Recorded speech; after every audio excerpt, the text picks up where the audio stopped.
All right, let's continue with this Cayman. In this part, I'm going to be finishing everything, maybe zoom in a little bit.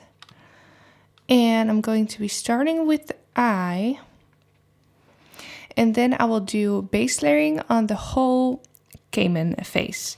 But first I want to do the eye because I like having the eye in because it's such an important part of a portrait. So I'm going to get started with outlining the shape of the eye a little more. You can see that the eyelids aren't very dark. It's more like a brownish grayish tone that you can see around the eye. So I'm going to start with the dark gray, it's 708, and I'm going to outline the eye with that, maybe adjust the shape a little. I even think I can draw the eye a tad bigger. So I'm going to do a little bigger than what I've sketched here. I have a piece of paper underneath my hand so that I don't smudge anything. And make sure the pencil is sharp as well. So carefully I'm going to look at the photo and take my sketch lines as a guide. But I don't trust them completely. So I'm going to sketch the eye again. Now looking at the eye better.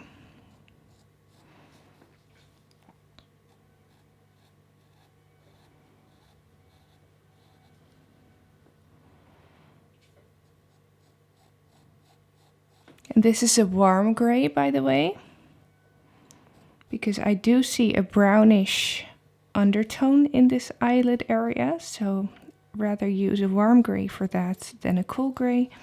Then I can always add brown to add more color.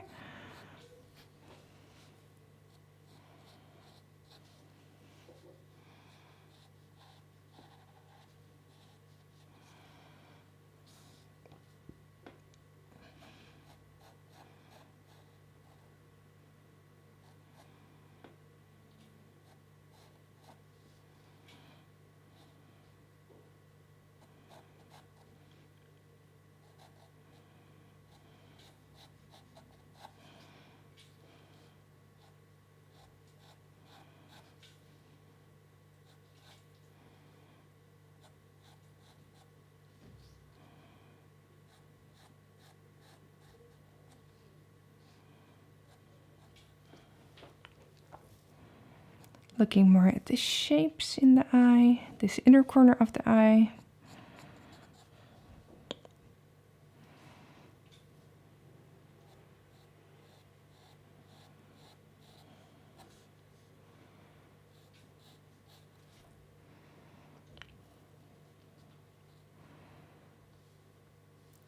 All right.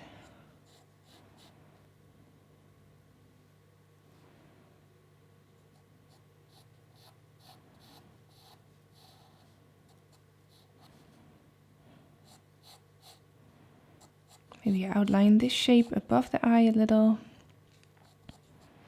And then that's it for the gray.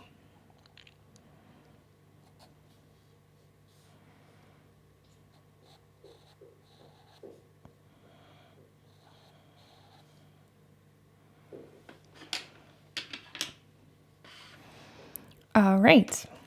So now I'm going to be putting in the highlights right away. So the brightest highlights in the eye. I've already done the sketch of that with the gray, but I'm going to take white and straight away put in that highlight. I don't know if you can hear it, but someone is blowing a horn or something like that outside. I hope you can't hear it. There are some celebrations going on, but it's pretty annoying.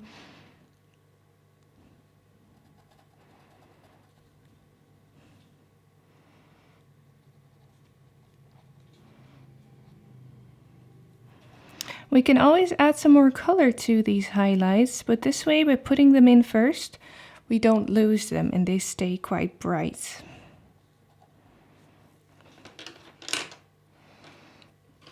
And now I'm going to put the base in for the pupil.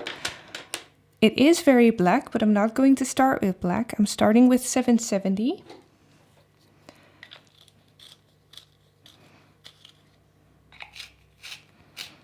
This way you have a little bit more room for corrections. Following the sketch that I did, but still looking at the photo. It's actually pretty, it's a very thin pupil. Rather make it a bit too thin at the start. You can always make it thicker, but making it thinner again is very difficult.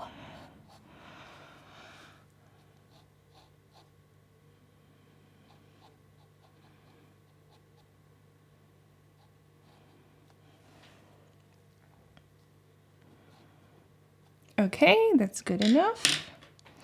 And now let's do the base layering for the eye. So the eye, it has lots of different colors in it, but we have to start looking at the very undertones that are in the eye. So we can see some pinkish tone as an undertone, not very bright pink, more like a fleshy tone, and then also some yellow in the bottom half mainly. So those are the base tones that I'm starting with. Rather start a bit too dark than too light. I think this color, the 642, will fit really well with the pinkish undertone that I see. And then for the yellow, let's see what I can find.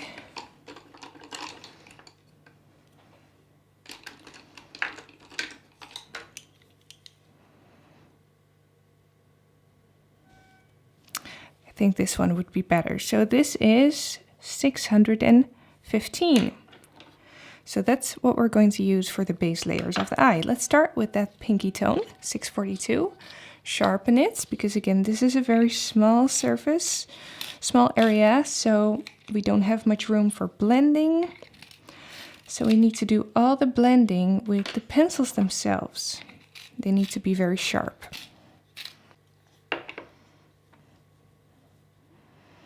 I'm just going to start with a light layer, not too much pressure,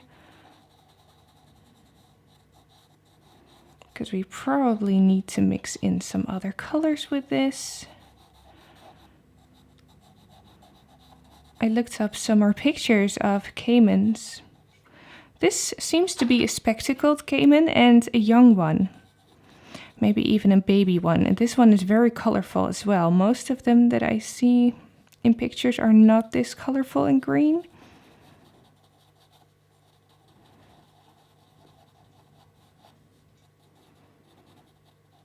Going around the highlights, around the pupil,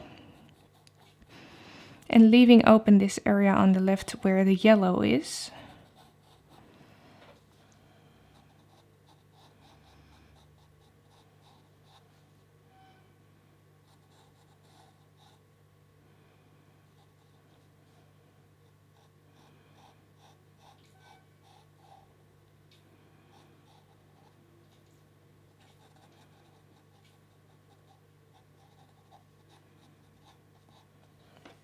Okay, switching over to that dark yellow tone, the 615, and fill in the rest of the eye with that. You can always add the lighter colors on top. So this is a really good dark tone to start with, using very light pressure and small circular motions.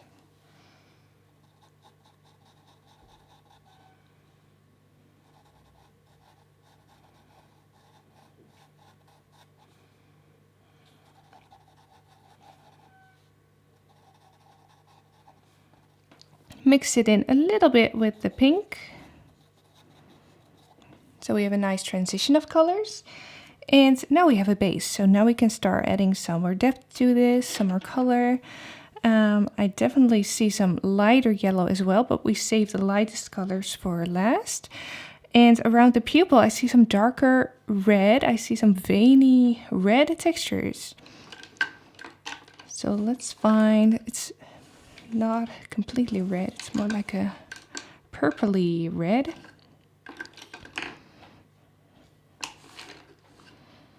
Should have picked out my colors earlier.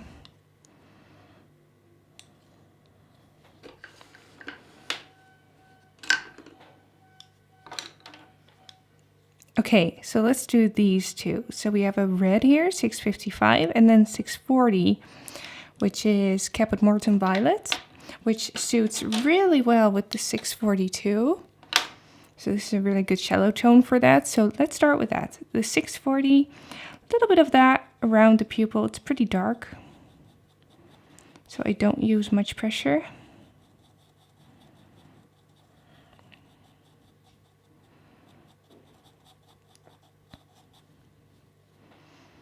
And then I also see some shadow at the top of the eye.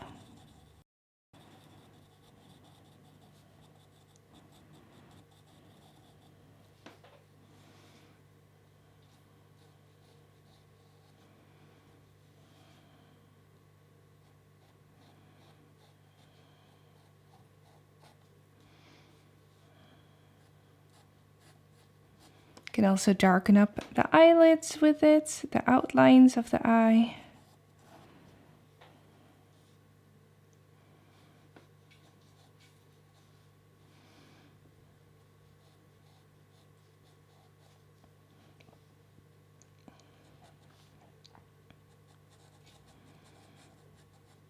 Just create some more depth around the eye to give the eye more of this rounded shape instead of it being too flat looking.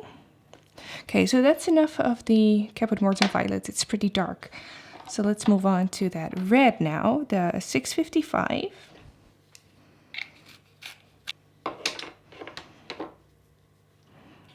Go over that Caput Mortem Violet, because this red is slightly lighter, so I can use it a bit to blend it out. Blend it into the yellow. The red looks very nice with the yellow. Put even more color in the eye. This is almost no pressure, so no pressure at all, just tiny circular motions until the color becomes nicely blended.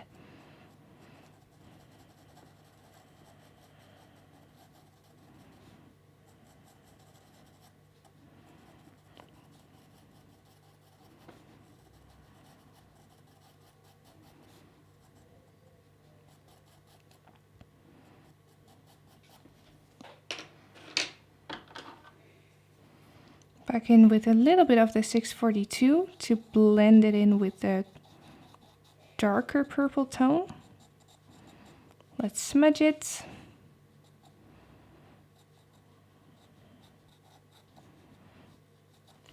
And now I can start adding some of the veins in there, because there's lots of texture. And let's do that again with the Caput Mortem Violet, but extremely sharp. And almost no pressure, because I don't want these veins to be too dark.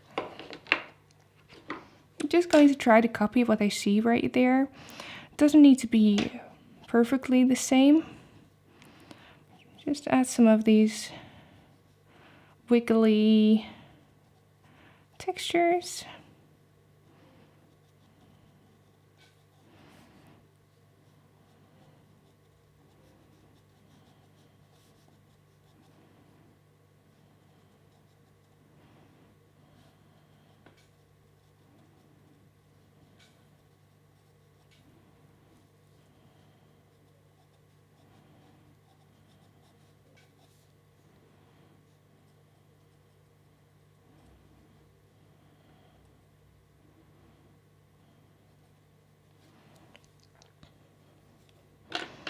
Okay, that is enough for now. Now I can start working on the highlights.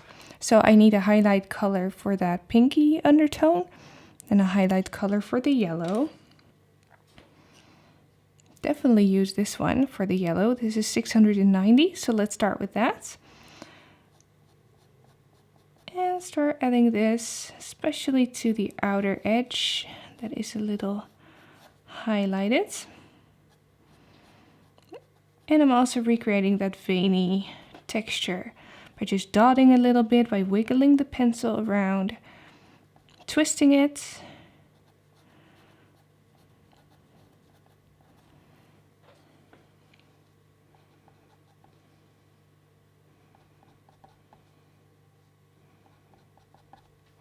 We might even need a brighter yellow for the brightest details, but let's leave it at that. And then for the pink highlights, let's use this one, the 681. And I probably don't need much of that. This Caiman will be a very tricky one to color. Definitely not easy, so take your time for this. And I'm also going to be highlighting in between the darker veins that I drew, following the rounded shape of the eye a little bit.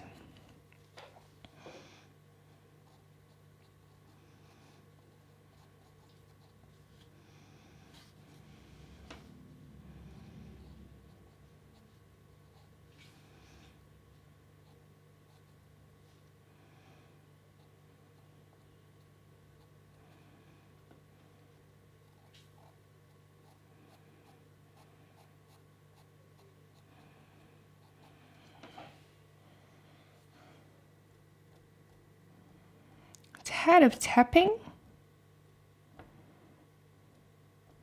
to mix the layers a bit more with each other. And now I do need some very bright yellow to add more highlights in the yellow areas.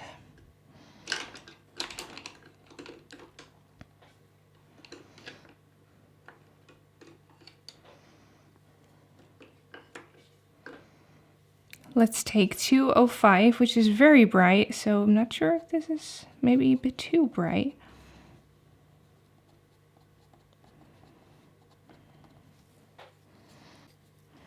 Maybe add some 105 on top of that, even.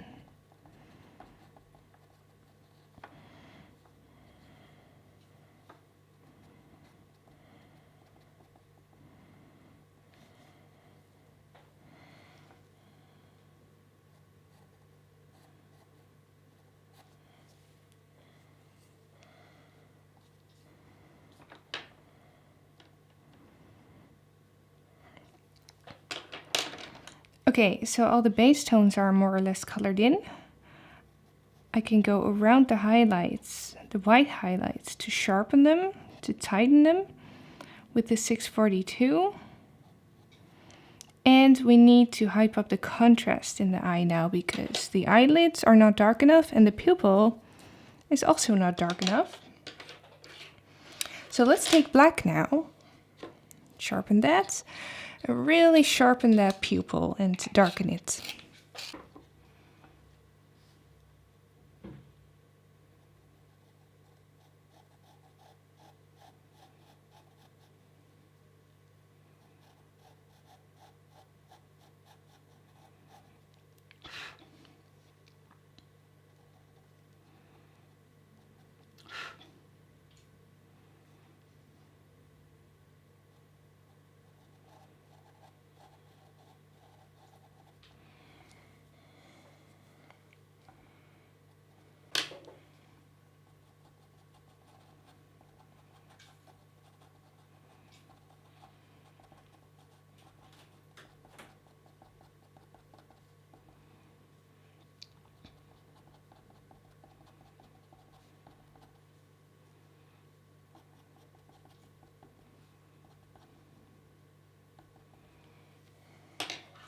All right, and now I'm going to darken up the eyelids. So some of the eyelid looks a bit bluish and some looks more brown. So we need a mixture.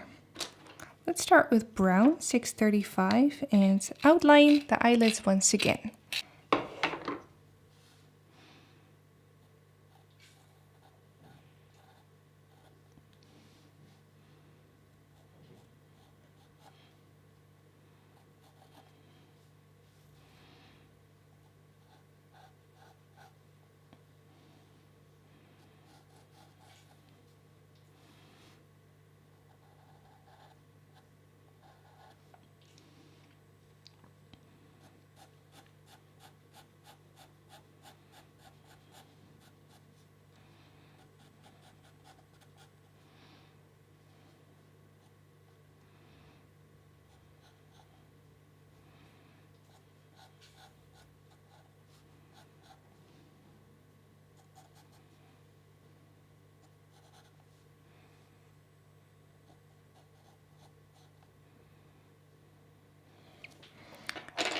switching to 770 and add the very darkest outlines here at the top.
All right, let's tighten up these highlights once again.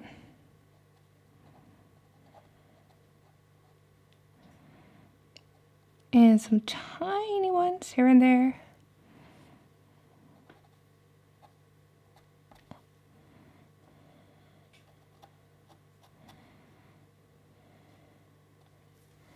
All right, and now I want to put some more work in the highlights, add a little bit of highlight, or in the eyelids, let's add a little bit of highlights in there. Let's do 722, and I see a little bit of highlighting in the inner corner of the eye right here. And then we have this piece in the very corner that's also highlighted.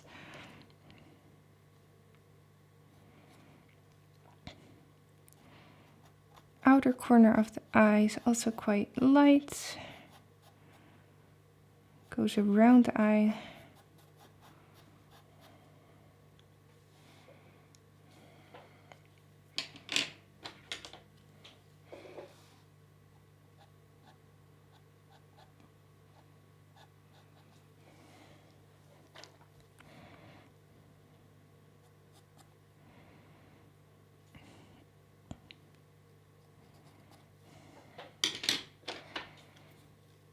Very finicky work. Going back and forth between colors.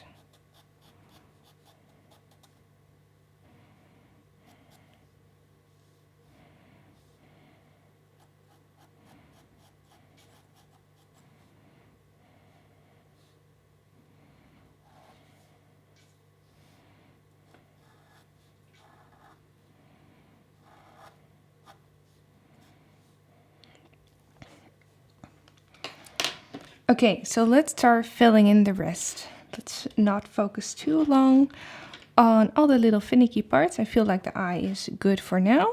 I can always come back to it.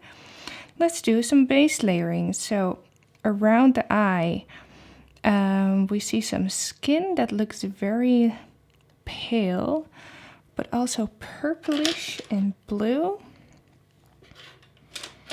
So now we do need to do some mixing. Starting with 642. Just light. This is a really good skin tone, but it's too dark. So we start with this and then we brighten it up with blue.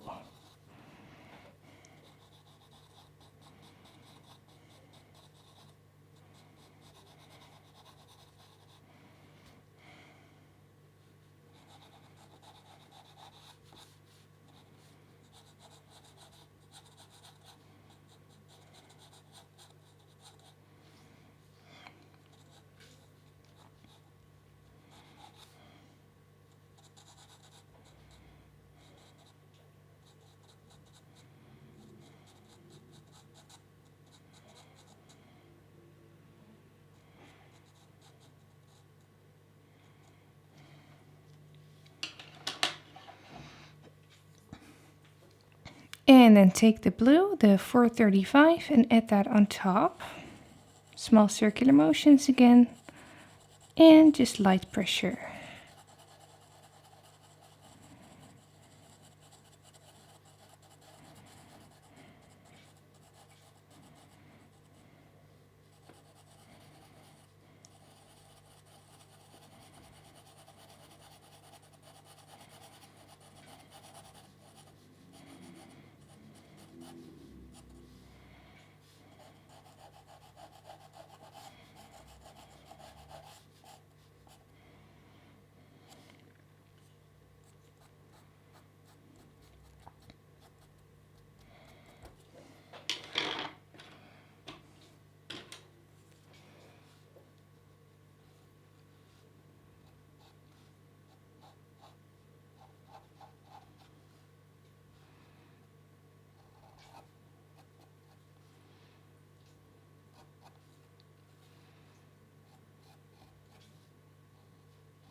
Little bit of red just underneath the eyebrow area for some shadow.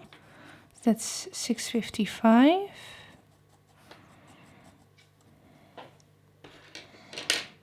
And let's leave it that way. So let's leave this area, move on to this greenish area. Okay, so before we do the green base layering on the scales, first I want to put in the bright white highlights again, like here on the forehead. And right here we see some very bright white spots. Just like with the eye, I want to put those in first, so they stay nice and tight. So to get that wet effect on the scales, we want very bright and sharp highlights. You can, of course, put them on top of the green base layering, but then they will not be so sharp and maybe not so white as if you would put them in first. So take white. I'm going to go all over the face and add all the bright dots of white. So right here on this eyebrow-like area, we have some bright white.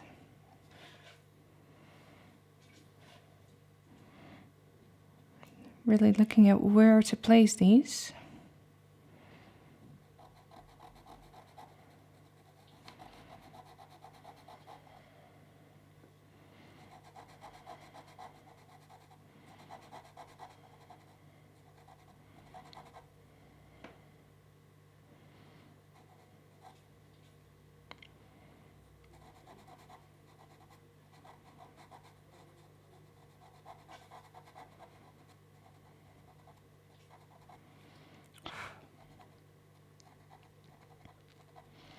Just filling in the general shapes. You can adjust the shapes later. It's the largest general highlights. Putting those in.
Okay, so the smallest dots, like here on the nose, I can skip for now.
think that's it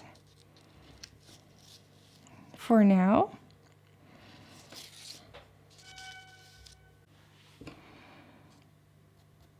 Okay, first let's start doing this little part, like the forehead part. It's a little bit easier compared to the rest. So let's just do the whole top of the head first.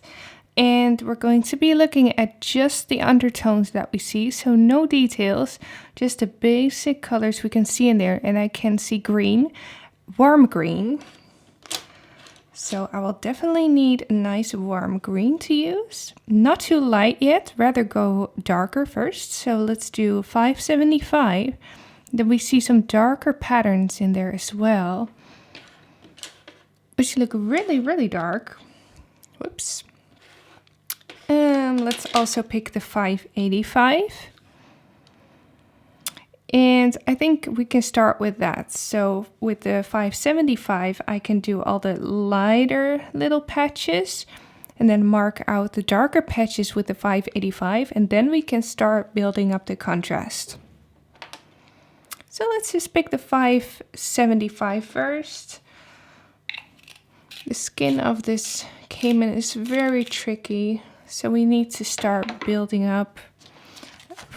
Just trying to make it as easy as possible.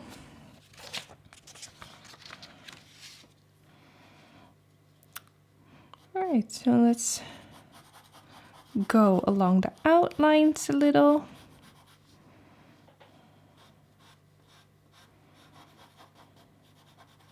Start filling that in, and I'm not going to be copying all the exact markings that I see. And I'm just going to, whoops, so wiggle around to leave some patches open for the darker green to go.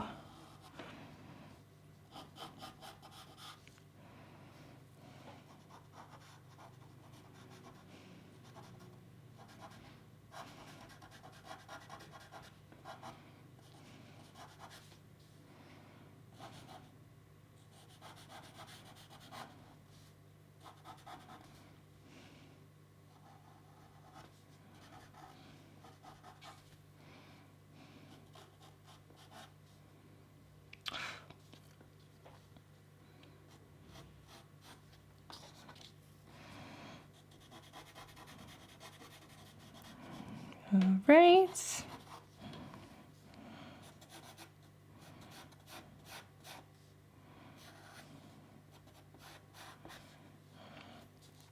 And then this dark patterned area, it goes all the way across the forehead onto the nose.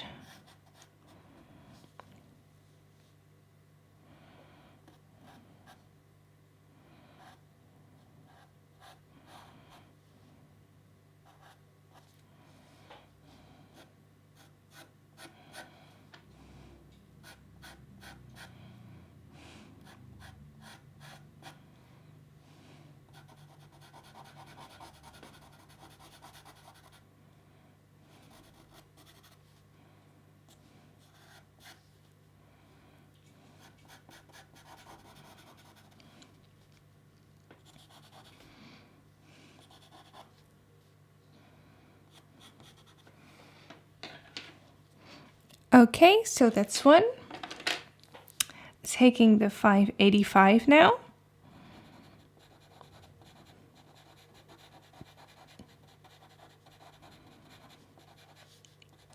And recreate that little pattern that you see.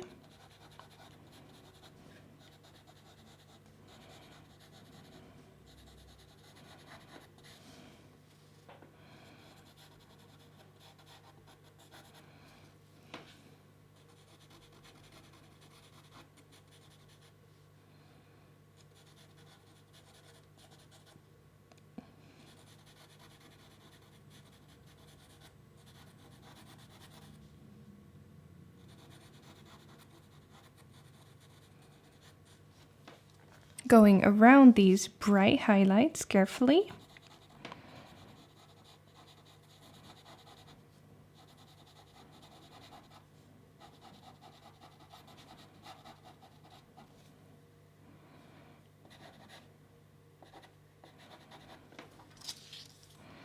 Okay, so the nostril is right here on top. I looked it up.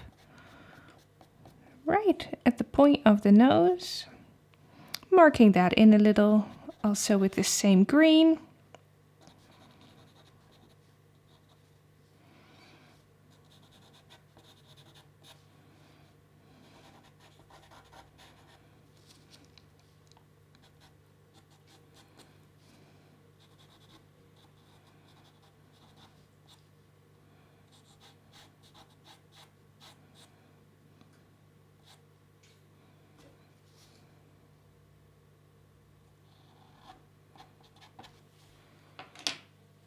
Okay, I'm going to do a little bit of tapping.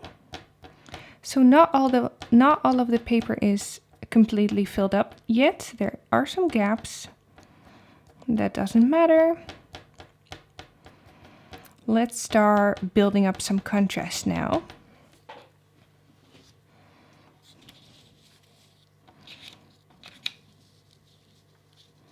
So first, let's start with the darks.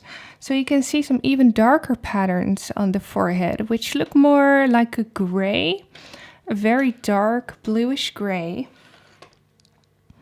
So for that, this 760 color might be good to use. This also has a greenish undertone, so it will fit well with the green. Let's sharpen that. Now I'm going to look more at the details. I'm going to recreate that pattern a bit more carefully now. And of course, we still want some of the green showing through.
Okay, so some of these patterns on top of the head, they look more greenish. So I think I also need another green. The darkest areas are right here on the bridge of the nose.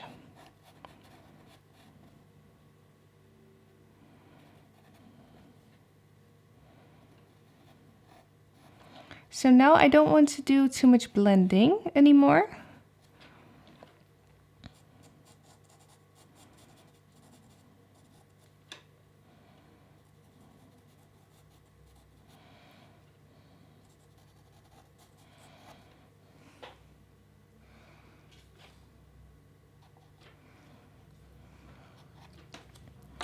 All right, let's pick another green to also do some patterns on the top of the head, where the patterns are a little lighter.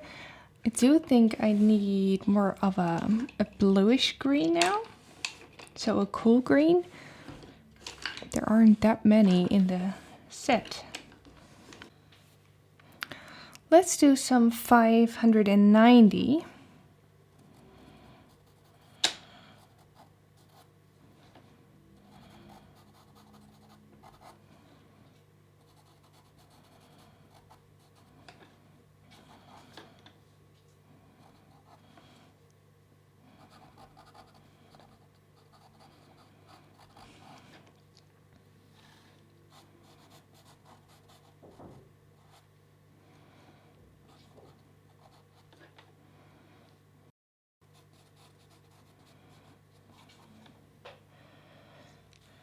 So this is a more bluish green, creating some variation in the greens on the forehead. I said I was going to do base layering on the whole face and then do the details, but eventually I think this is just what works best for me.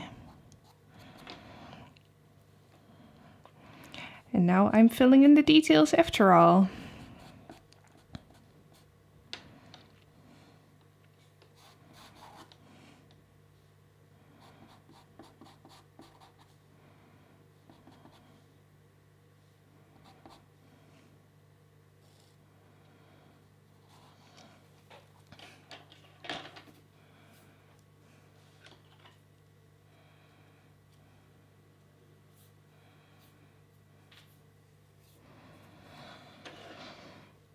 Okay, so that is most of the dark pattern.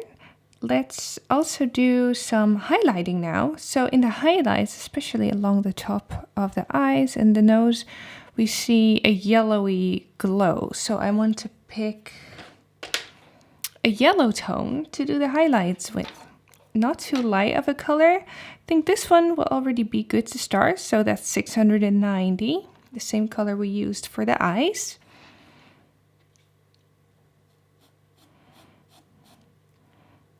Let's add some yellow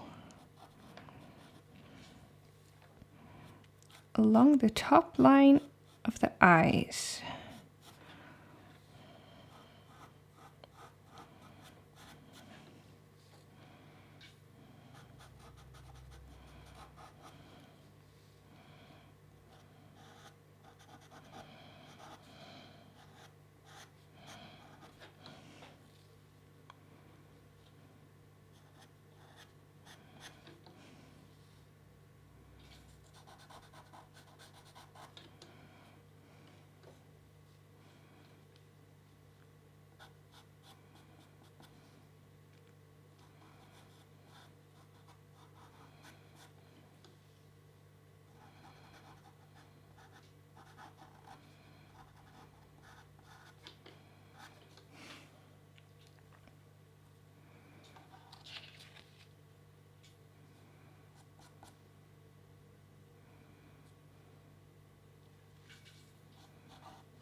Okay, let's also maybe get some bright green to also do some highlights. So we have this one left. This is 570, the very lightest warm green in the set. And let's also highlight with that a little, going on top of the yellow.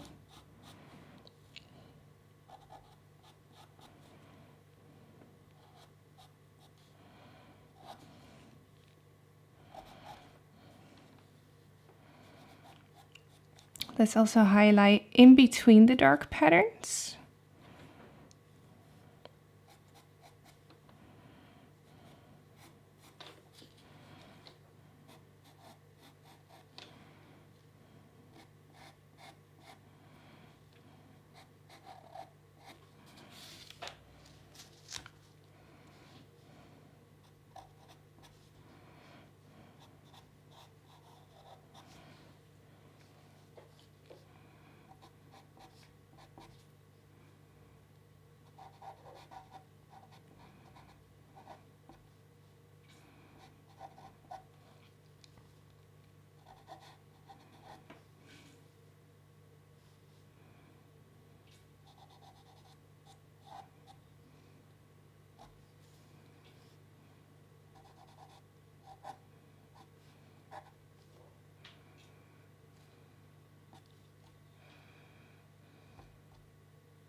All right, and then I see just a tad of 642 right here along the eye socket area and a little bit in the center of the forehead. I see just a touch of that pinky tone.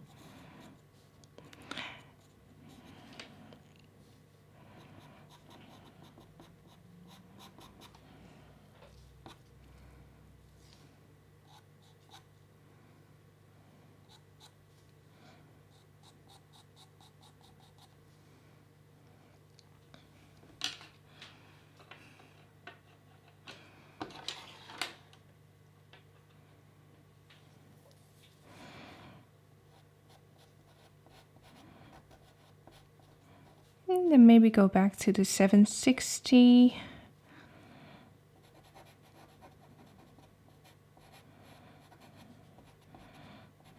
Hyping up some of that contrast again.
Maybe do some highlighting with 545, so that's a minty color.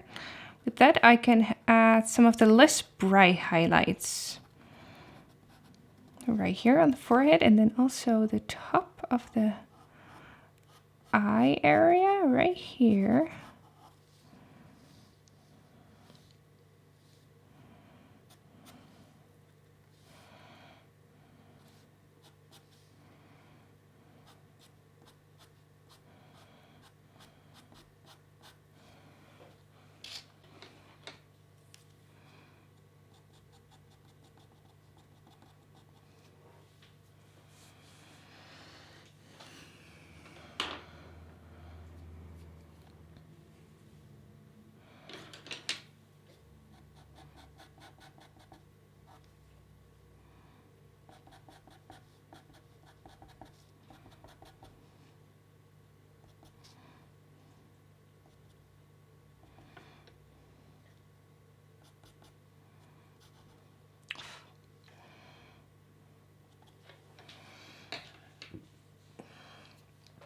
Okay, now for the final highlights, I'm going to get another yellow, but a little lighter yellow.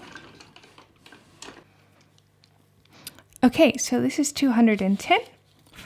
And again, I'm going to run this along the outlines, not everywhere, but just here and there where the most light hits.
little bit of blue highlighting for 35.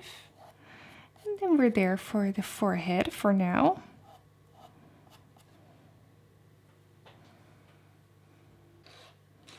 Okay, I feel like the background right here above the nose is a little bit too bright and it's not dark enough. I feel like the bridge of the nose has to stand out more. So I am going to adjust the background just a little, run my 770 along the bridge of the nose, sharpen the shape of it. Also just darken up the background a little right there.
All right, so that's a little better.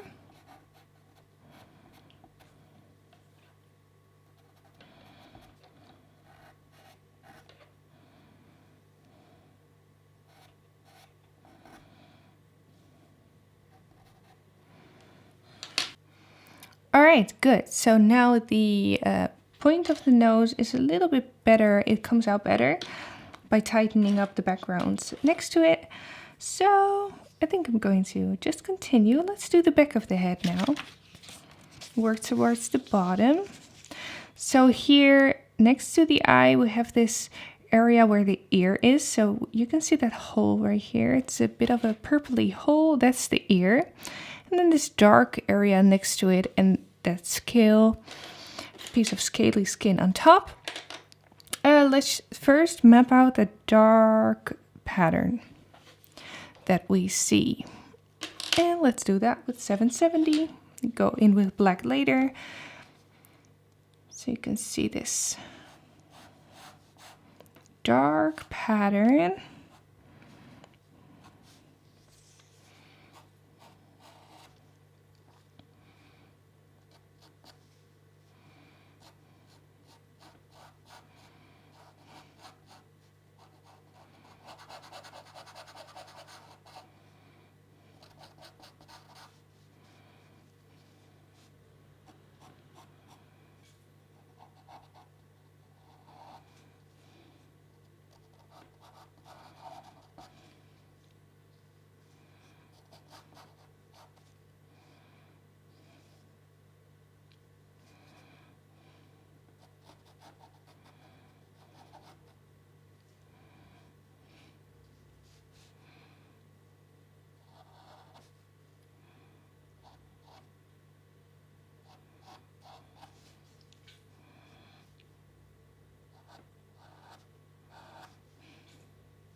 Mapping out the dark shapes.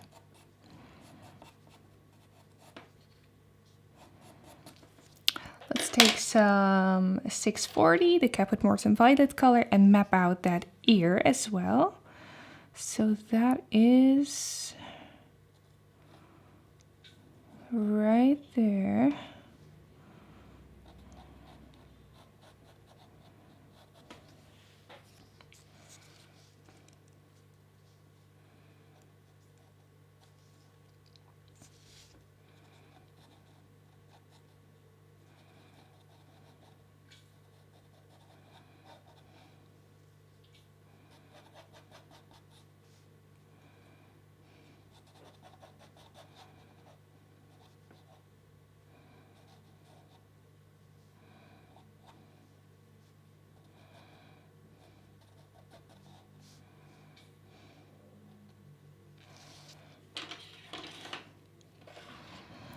And now let's put in the rest of the base layer. So you can see some veiny textures that looks rather green. So I'm going to get the 575.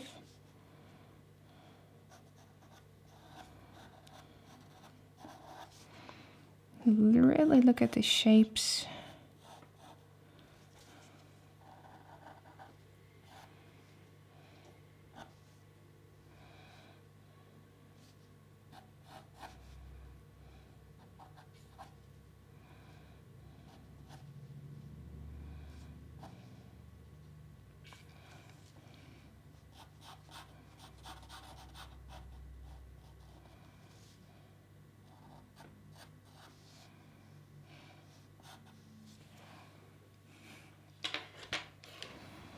And then we have the center area to fill in, and that looks rather like orangey and yellow, and I see some red. Let's pick this dark yellow 615 to fill this in. It doesn't need to be perfect yet, because you can do lots of adjusting.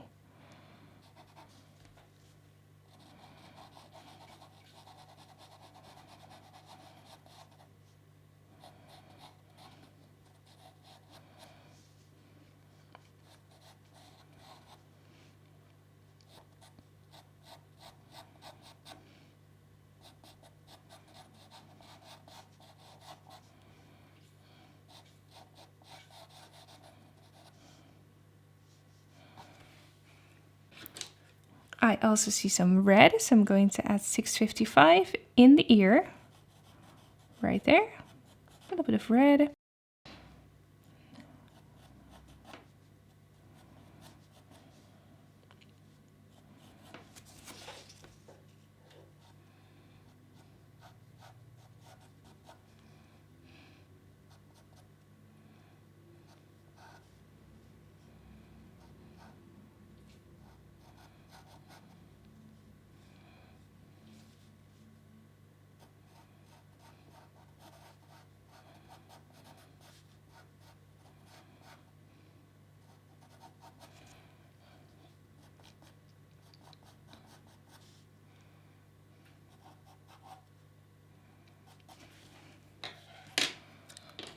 Let's take some brown 645 to do some more shading.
Okay, let's do some highlighting. Let's take some yellow, highlight this vein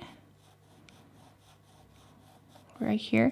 This doesn't need to be very sharp or very detailed because it's rather out of focus in the photo as well.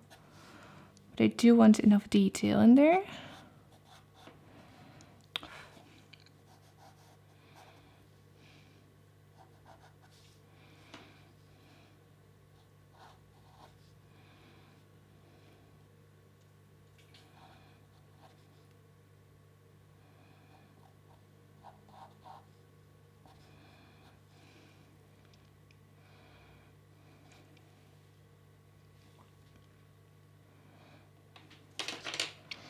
And now let's really hype up the contrast by adding black in the dark spot right here.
Okay, so let's also complete that top of the head area, which looks more like a minty color. Also, I need to adjust the background a little bit to adjust the shape. So let's do that first.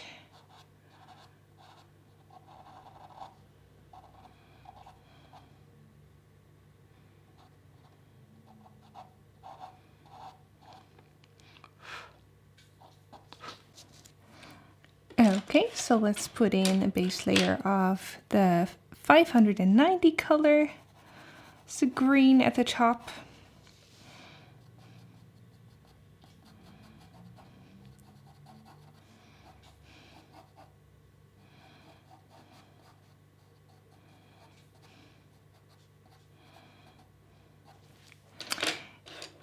And then I'm highlighting with 545, the minty color, which looks really nice.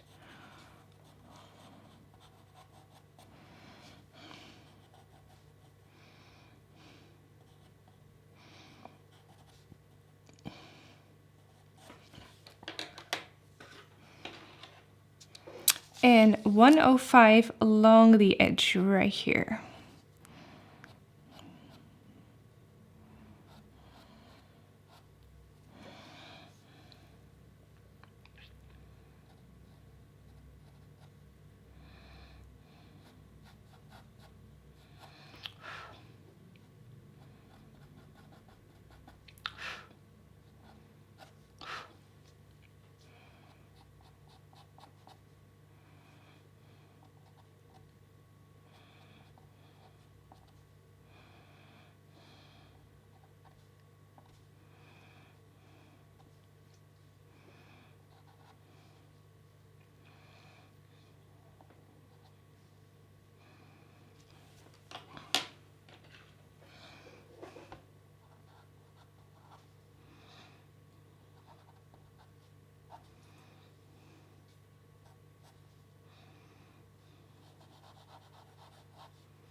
All right, so let's continue. And starting with the mouth line, I think I'm going to adjust the mouth line a little bit. I feel like it's a little bit too low. So I'm going to draw it in now with 642 to start with. I can always add a darker color. The mouth line is also not very dark, so I wouldn't draw it in with like a dark gray or even black. It looks more like a reddish tone. if you look at the inside of the mouth and the teeth area. So starting with this one, I can always add some red. So I feel like here it looks quite good. Just drawing it in. I'm going to go slightly above my sketch lines as I feel I made the mouth a little bit too low.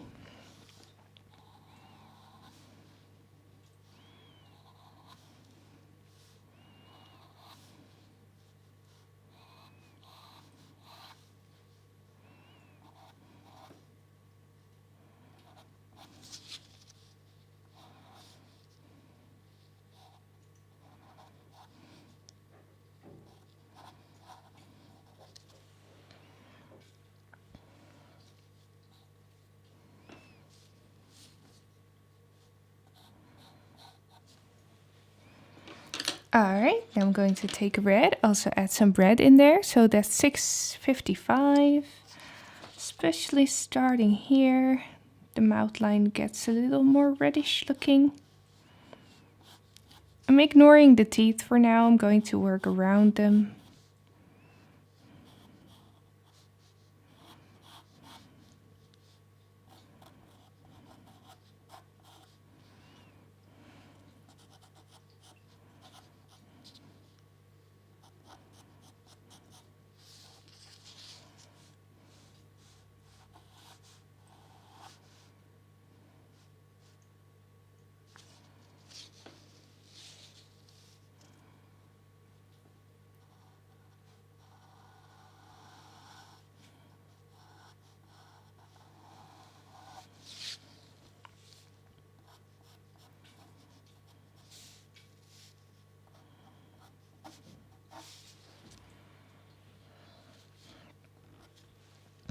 Alright, starting with that. Now let's do some base layering on the top half of the jaw. And this is going to be pretty tricky, especially this area right here, which you can see the scales really well, but also lots of highlights in between. So we need to build this up carefully. Let's do mainly from light to dark. There are also some really dark patches in there, which we need to draw in separately. But let's first get started with this beigey greenish base tone that I see in the scales. So let's just do some of this color. Maybe add a little bit of this color to it and some blue. So I'm going to stay away from using too much gray, rather use like some more colorful colors and using complementary colors to contrast each other. Then I also need a green, so I'm just going for something neutral. This one, so that's 575, and I also need a lighter one. So that will be 570.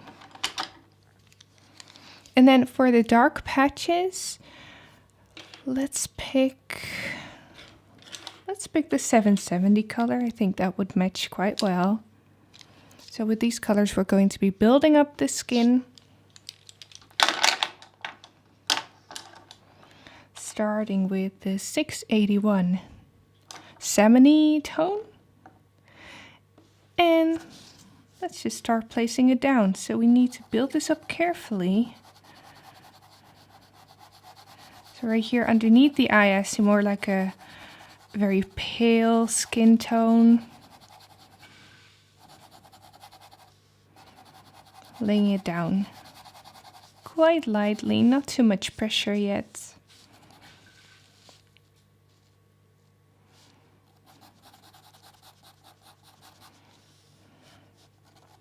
Actually, the whole area just above the mouth line is quite pale.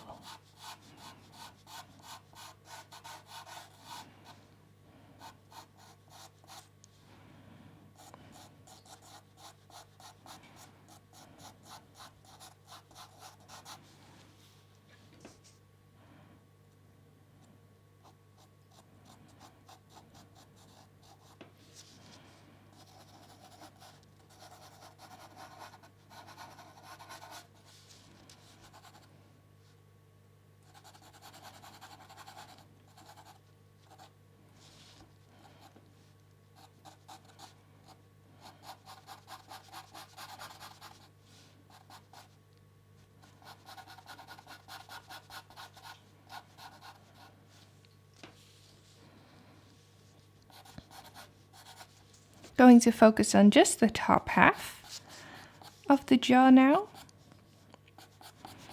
Let's do this tricky part first.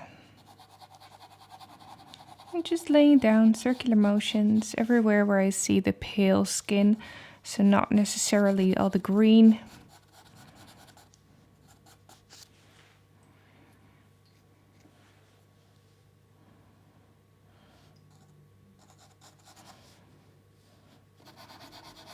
Actually, the rest can have a light base layer, just because I don't want the green to be too vibrant here. So by putting this underneath, it will tone down the green just slightly.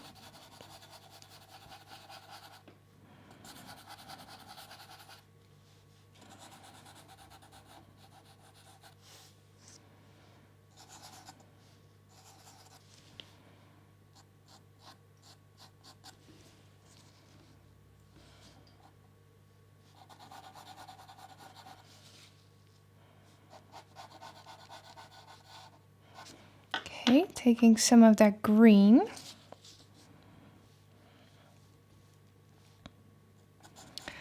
And let's just put down, so this is 575, putting down a light base layer of that in every area where I see green. So that's right here, putting it down lightly.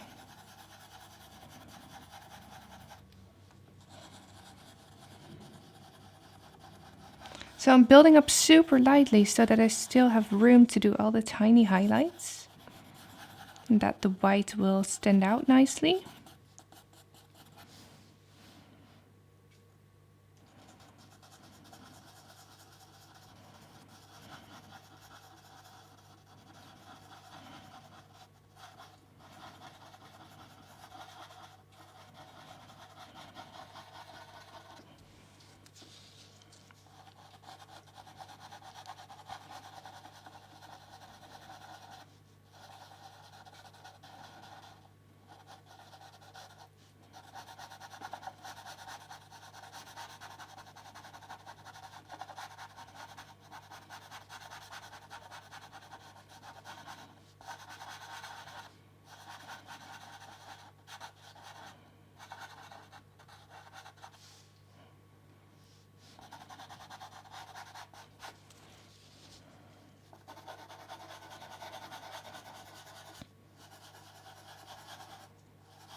A little bit of 681 on top again, toning down the green some more. I don't need very vibrant green. This area also on the nose.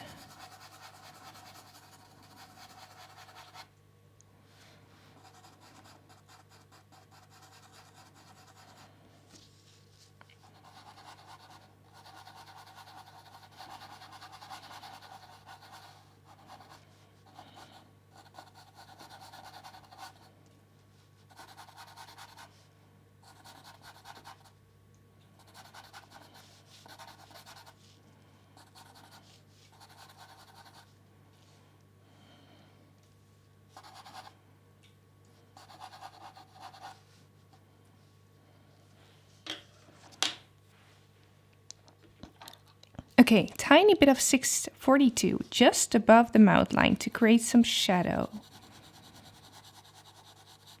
Because we want the mouth line to be a hole, a hollow area, and casting shadows so that it doesn't look like just a line. Very lightly adding this in circular motions.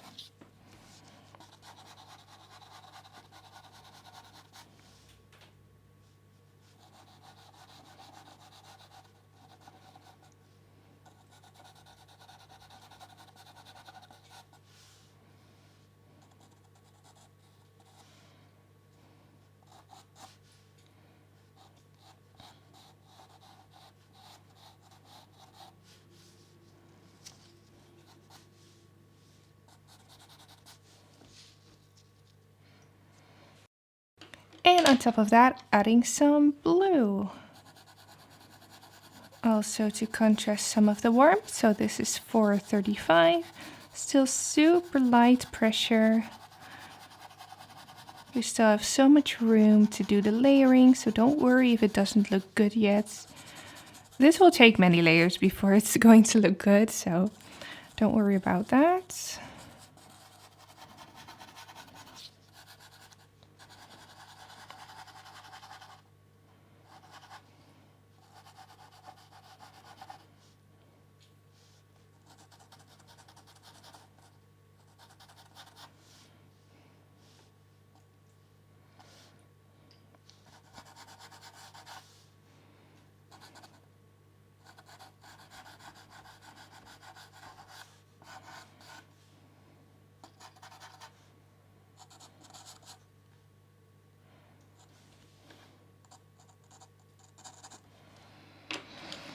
Alright, so now I'm going to do a tad of blending, not too much, just some circular motions, light to medium pressure. There are not enough layers yet to blend this completely smoothly, but that's no problem yet.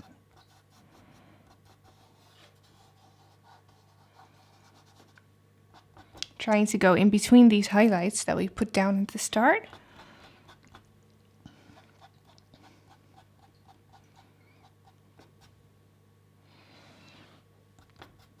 Alright, so what I'm going to do now is start creating some of those dark patterns that we see, those darker patches, with the 770, and then later we can go over with some black maybe, but first do the 770.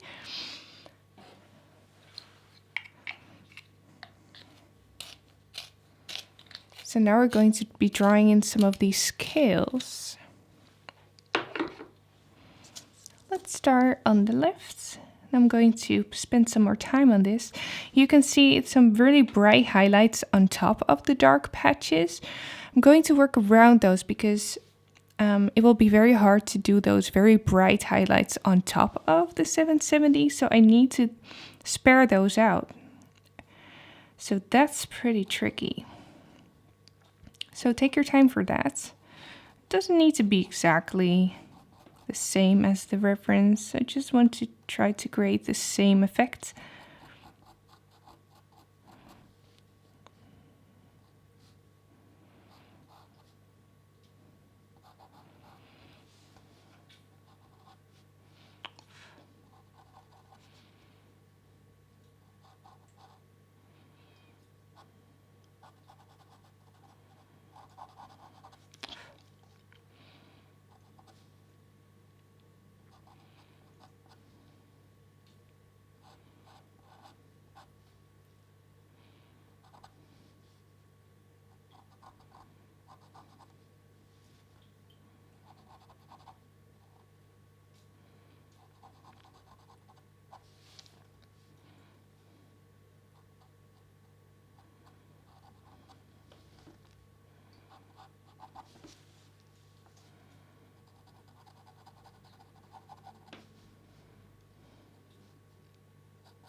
All right, I'm just going to take it super slowly here.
All right, so this is going to take some time, so I'm just going to take my time, work around these scales, and recreating just the dark patterns that I see.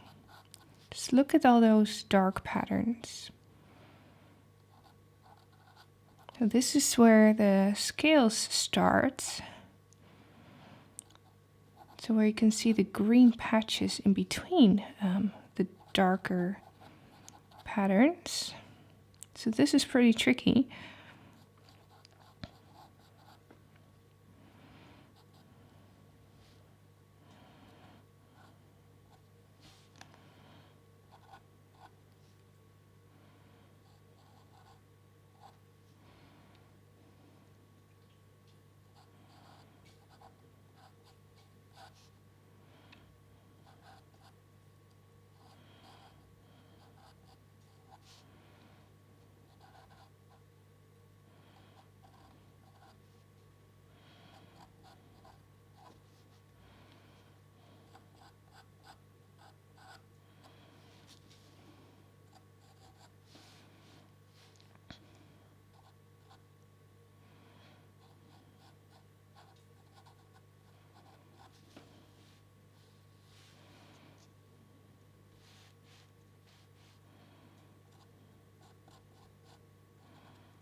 Alright, just taking my time, working around these scales.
Alright, so let's leave it here for the 770 and move on to some brown.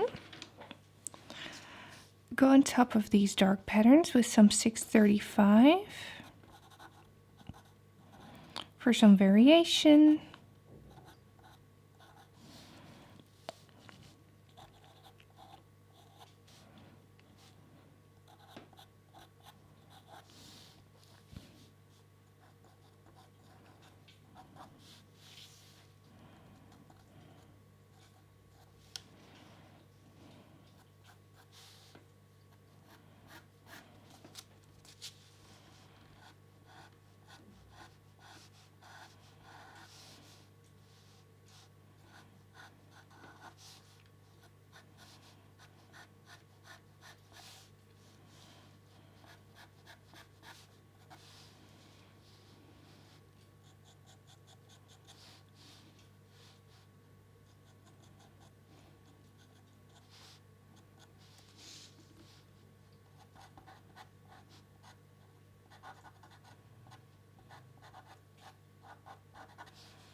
A little bit of brown shading here and there on the nose.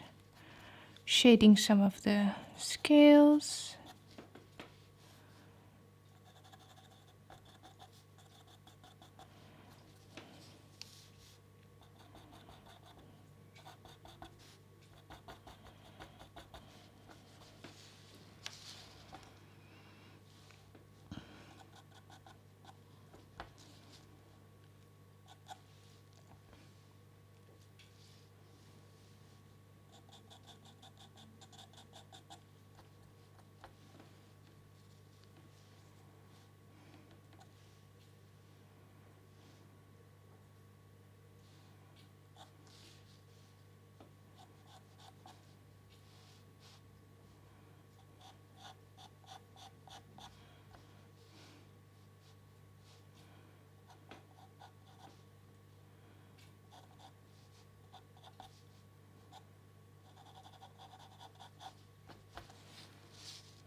All right. Let's start adding some more brighter green, some 570. Within the scales here and there, just adding some brighter green. I think also I need to add some yellow. And of course, adding the highlights will really bring the scales out.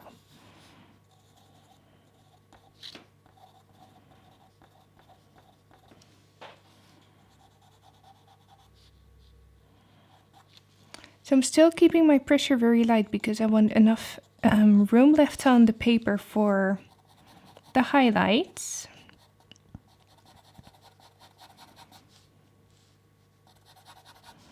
So this area here on the left is getting more out of focus, so I'm not putting that much detail in there just yet. Maybe I will add a little bit more detail later, but for now I'm keeping it very cryptic.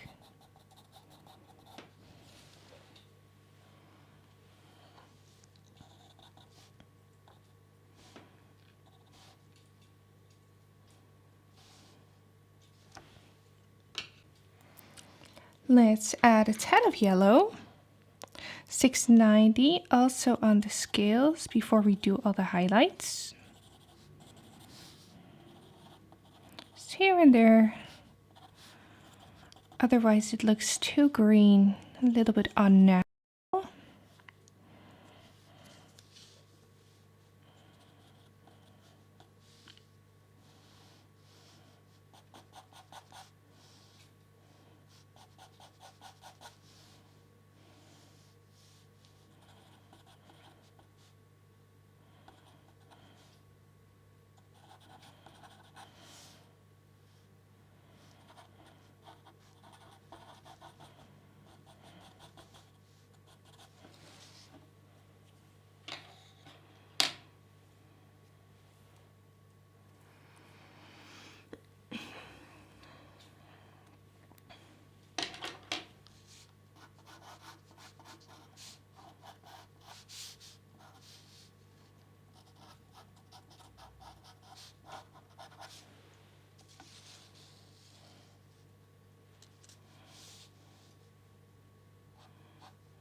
Little bit of red on the scales here and there as well.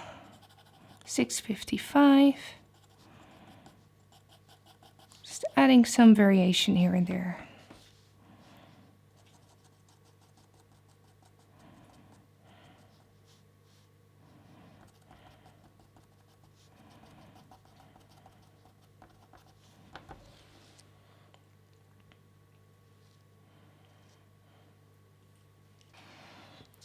Okay, so first I want to start lightening up the skin here and there. So here right underneath the eye, I started off rather dark, but I can add some highlighting to the skin. So I'm going to use 105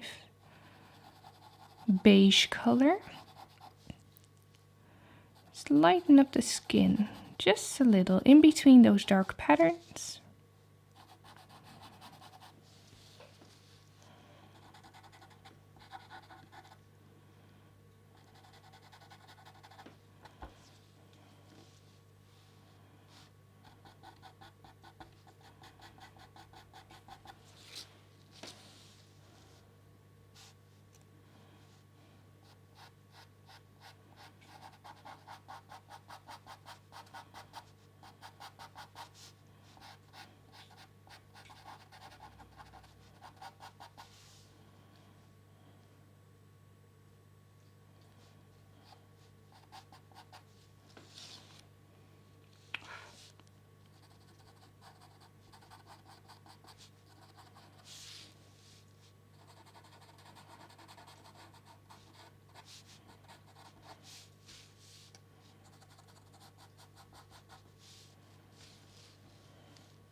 Alright, so let's take some white now and start adding all the highlights in between the scales. So let's make sure that it's sharp. And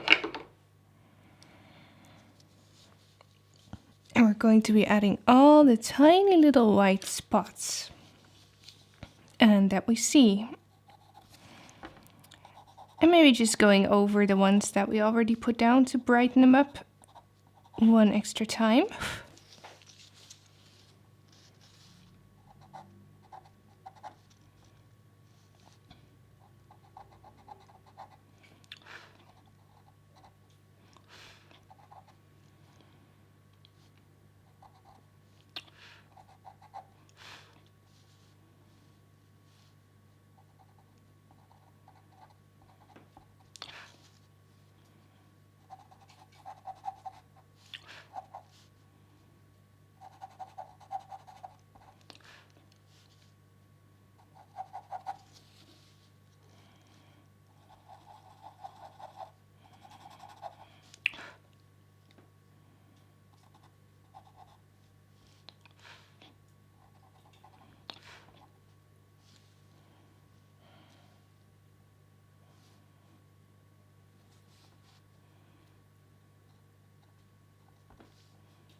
Basically just carefully going in between these scales, going next to all the dark lines that I drew. Making sure that these white lines stay quite tight. That's how you create the wet effect. Very harsh contrast.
All right, let's add a little bit more of that white. Then I probably need to go back in and add some more of the dark lining again as well. I'm just going to put some small highlights in the scales as well.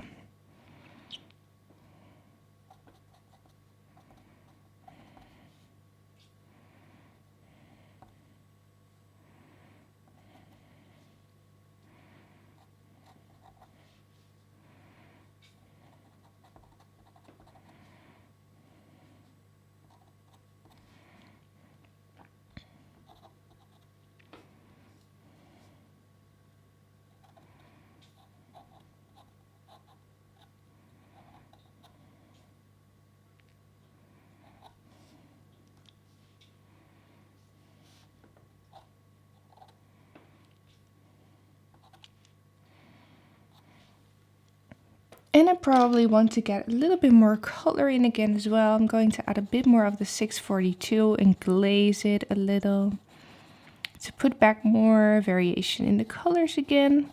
There's very little pressure to get a bit more of that skin feel again.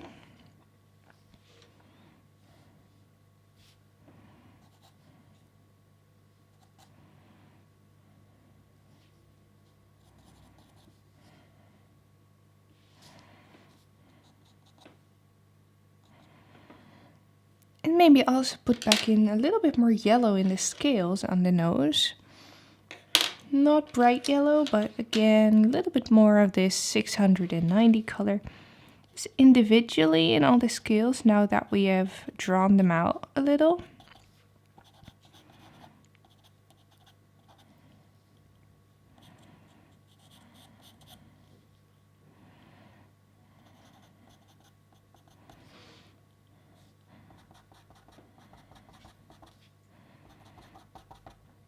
So I want to make sure that all these scales don't look too monotone.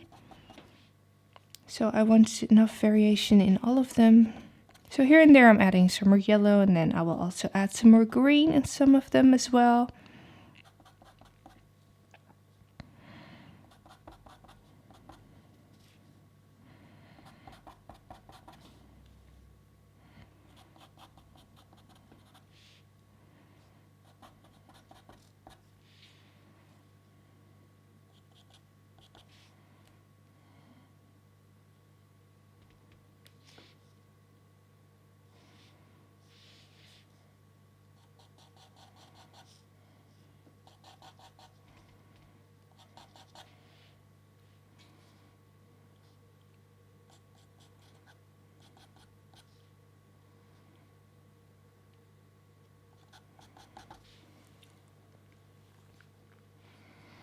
Alright, and of course this will come together more when the bottom half of the jaw is also done. And what I want to do now is just pick a tad of black. Or maybe let's do this 760 color first. I did most of the dark patterns with 770. But let's add some 760 in for a bit more variation in color.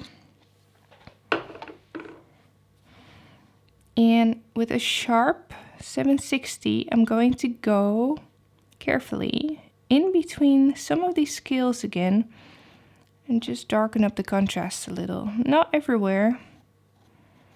I'm looking at the photo to see where the darkest patches are. Also on these scales, some just have some markings on them.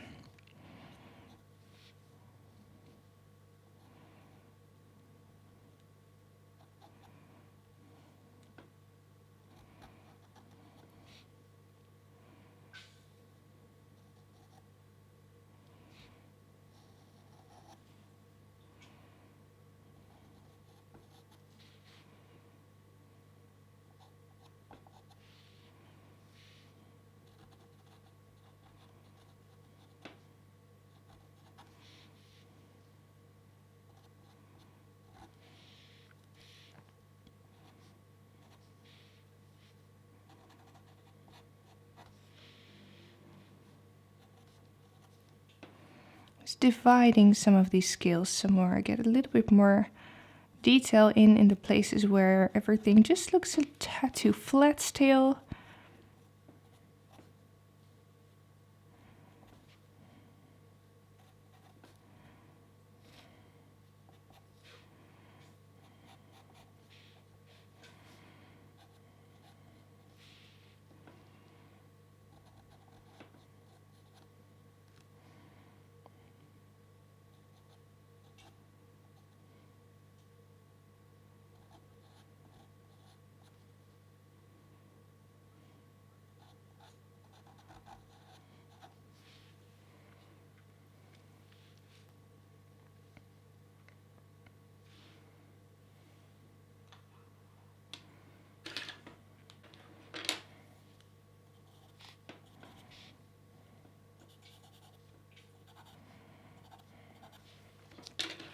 Okay, so I don't want to do too much to this anymore because then you just start smudging everything out.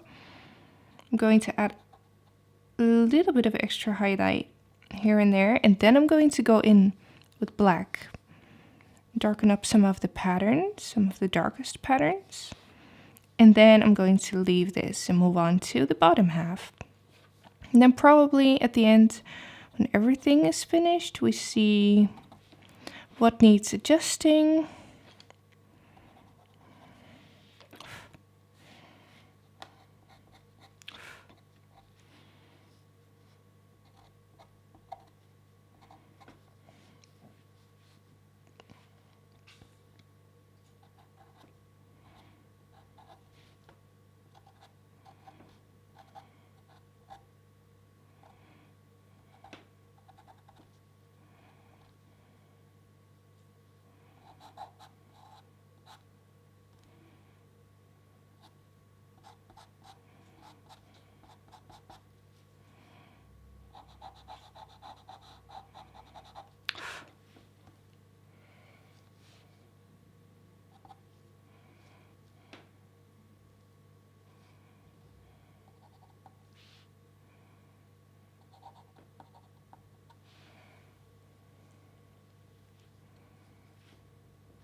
Okay, let's pick some black now. So make sure that the black is very sharp. So this is not sharp enough. I need it sharper.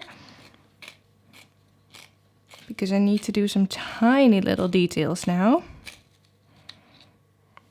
So that's sharp enough. And then just here and there, I'm going to increase the contrast even more. In between the scales and the darkest patches right here, like here at the bottom. Sharpening the lines.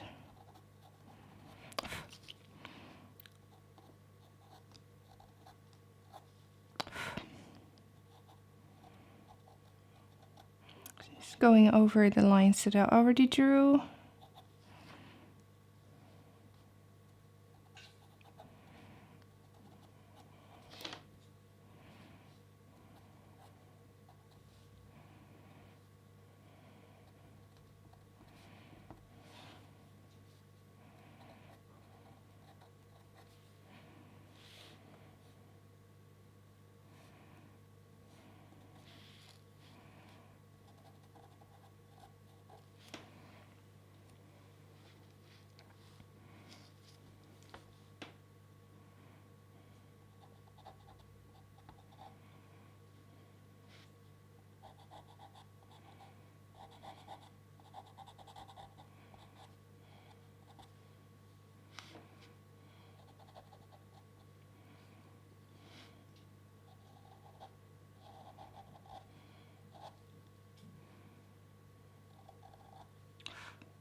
All right, and then for some extra highlighting effect, I'm going in with 425, some blue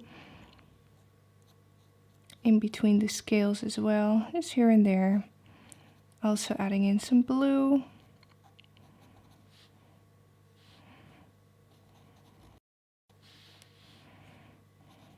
On the nose here, I see a little bit of blue in between the scales.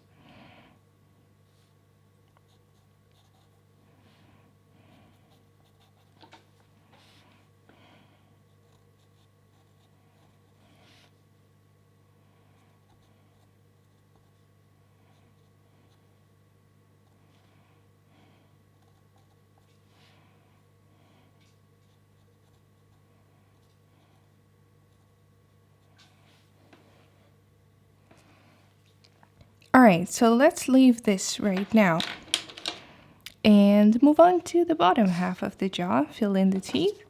So this is a little bit more straightforward to do. We see a lot of light skin, but it has a very pinkish and purplish tone to it. And we see lots of these dark patterns again with the highlights on top of them. So what I think I'm going to do first is just fill in the light skin first with a mixture of, let's do that. No, let's do some gray now to start with and mix that with that purple tone again, that's 642, and a little bit of blue again, and maybe add some purple on top of that as well. I'm going to start with gray, so that is the 722. We can always add highlights, and what I'm going to do is I'm going to go around all these dark markings. So I'm going to spare those so I can draw those in between. Oh, also, I cannot lose the mouth line, so I'm going to fill it in a little bit more with brown first. It's a little 635, just so I don't lose it.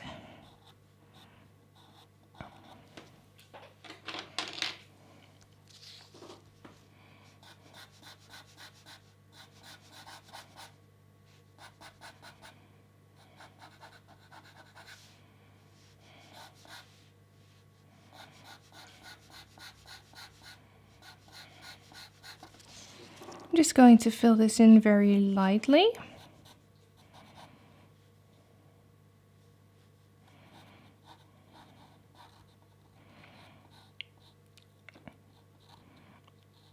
Drawing in some of the basic shapes of these markings. Maybe it will be easier to just draw them on top of the base layer. It will be a little bit harder then to get them nice and sharp. But let's do that maybe. Maybe that's a little bit easier. I'm just going to fill this in. Fill this all in with the gray. I'm going around the teeth, so leaving those open.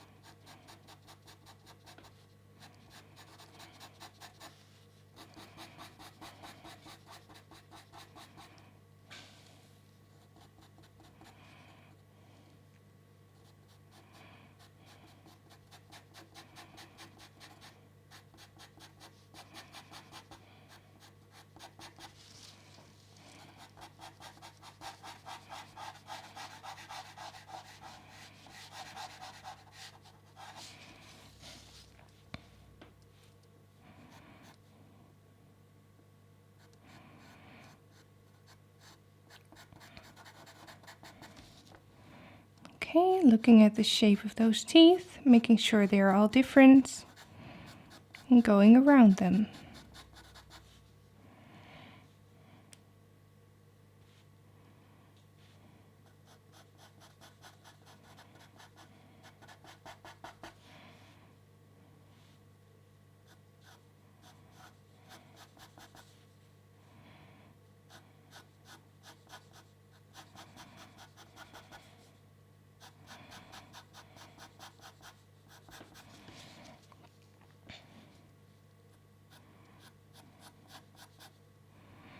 And even on the very edge of the chin, we have another tooth sticking out right here.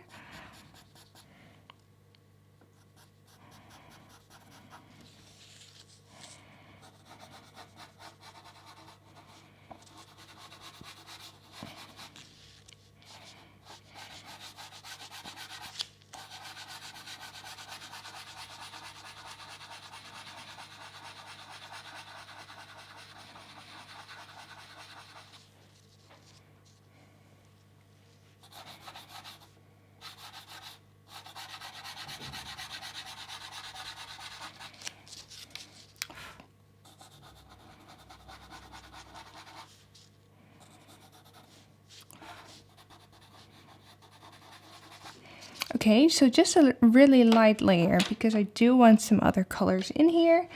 Definitely add some of the 642. Especially here underneath the jaw, we have a little bit of shadow.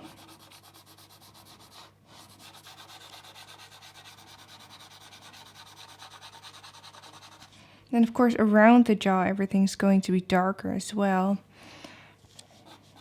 Way darker, actually.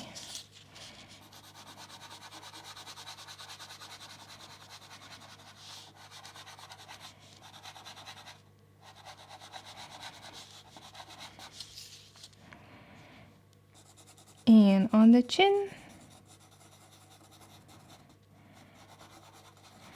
basically everywhere, just a little glaze of this. In between the teeth, it doesn't need to be perfectly blended yet.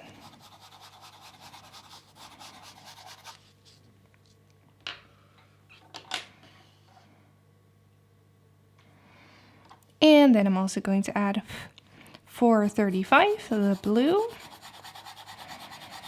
to add some more color to this.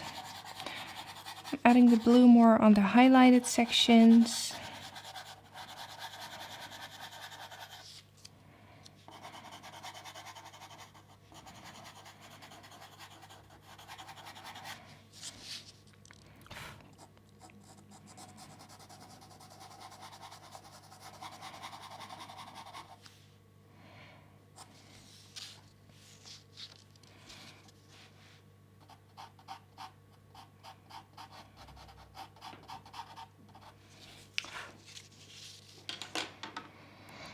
And then I definitely need some purple.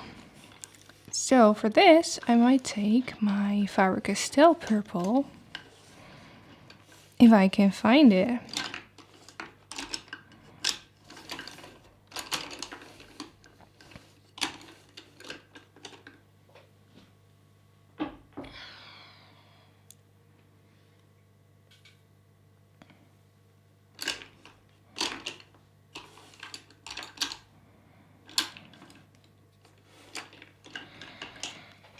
There it is, so that's the 138 violet color.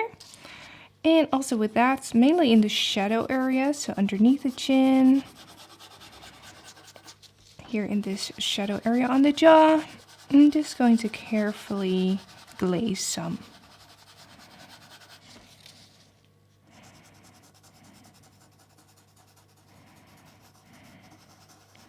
So make it nice and colorful.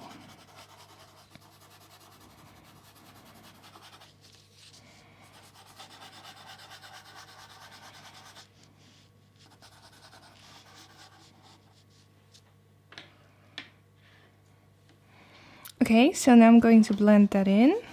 Blend this all together.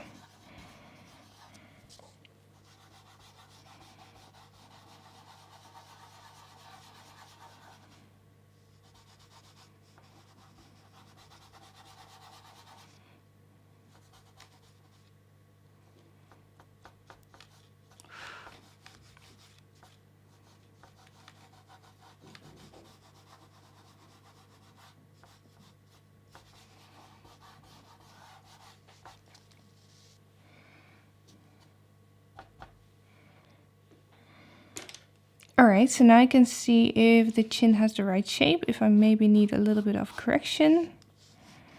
I do think I can sharpen the chin a little bit, so I'm just going next to it with a little bit of the 770, not too much.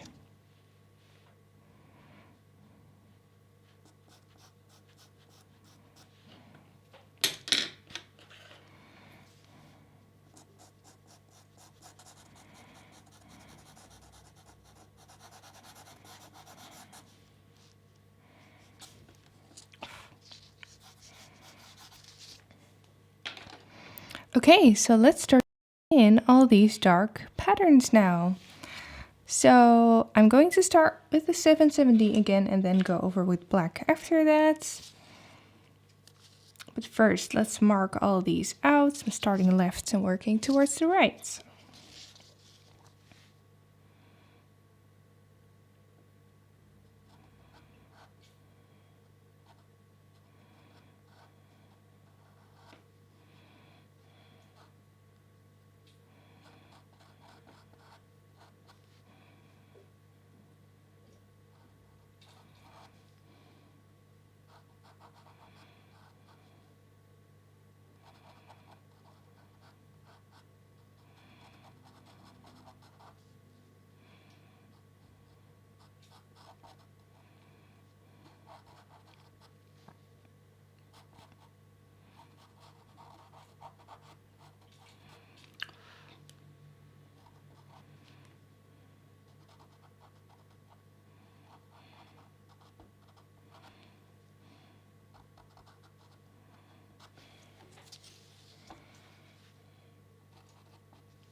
So although these patterns don't need to be exactly the same as the reference, I am trying to get them similar without getting too fed up with them, so I'm not spending too much time just to copy everything. But I do want it to look believable and with enough variety in these lines.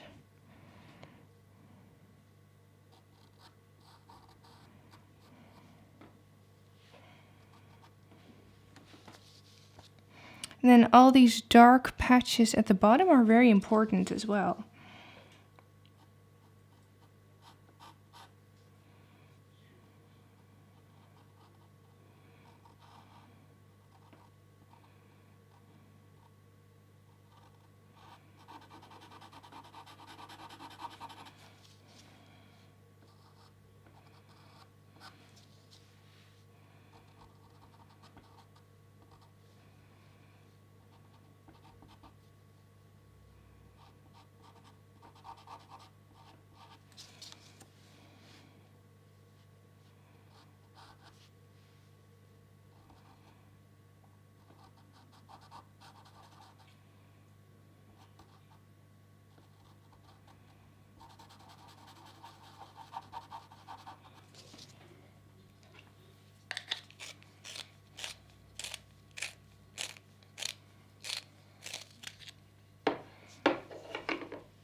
Okay, and then we have this super large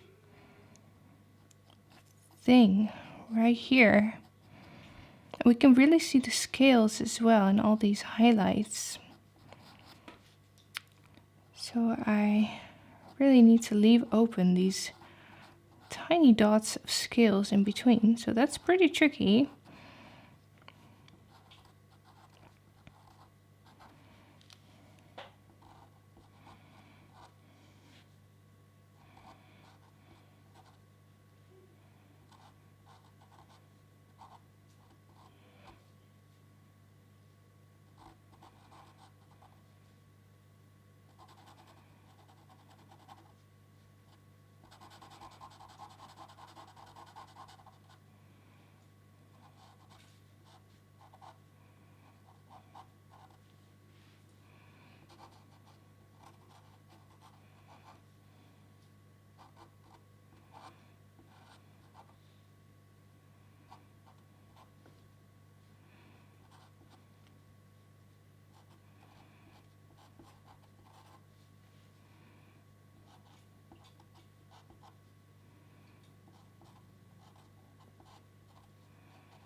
another one.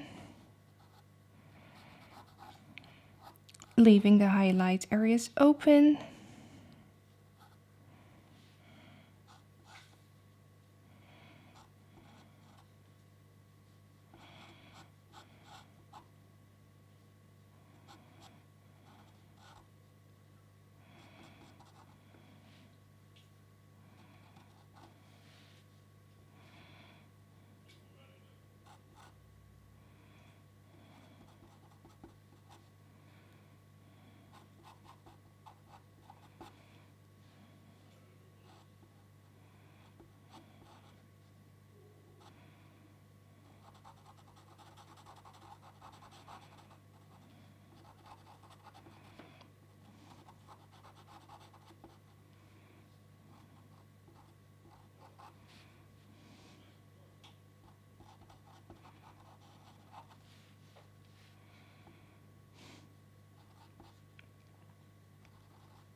You can see that I made the bottom jaw, I made it a little bit larger, a bit wider than on the photo. Actually, this is thinner on the photo, but I don't really mind. The proportions are not 100% exact,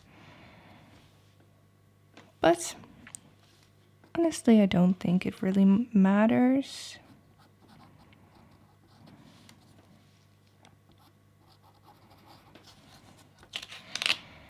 So I'm just continuing mapping all these markings out. This is the trickiest and most time-consuming part of building up the layers.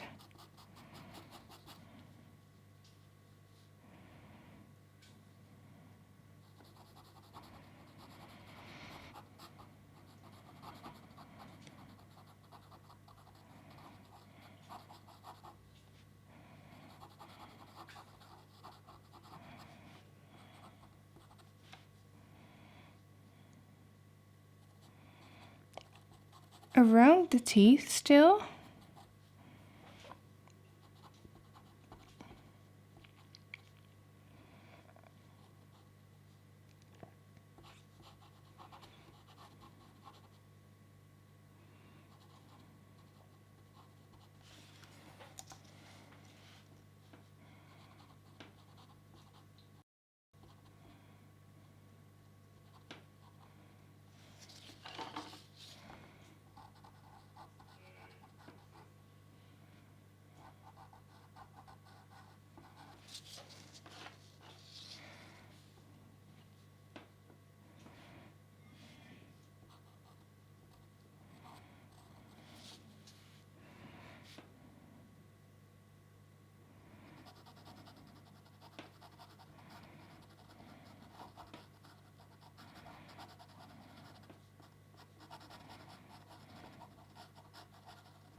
starting to add a little bit of the wrinkles as well, but just with very light pressure.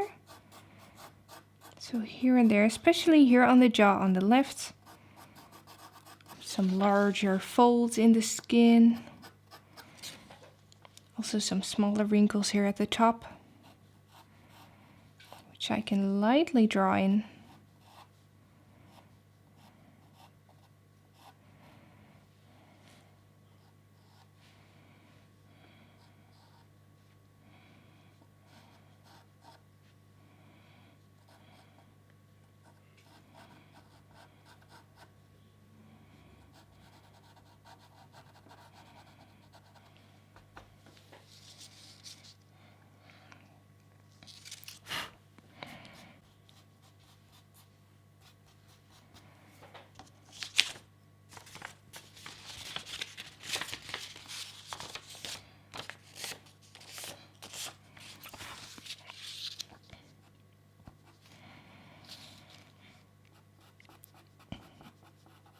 All right. So now I can see if I need a little bit more shading on the white skin. So I think this area might need a little bit more darkness, I would say. I'm going to be shading a bit more violet. Just add it there like that. Very light pressure.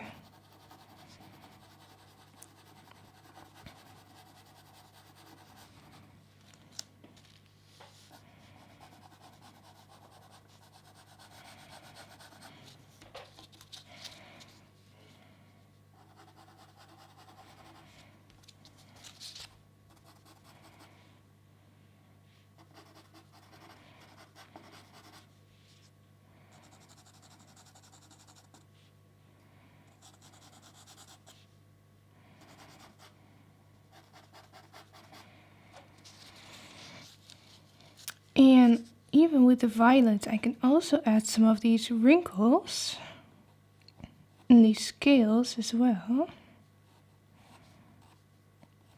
Very lightly though.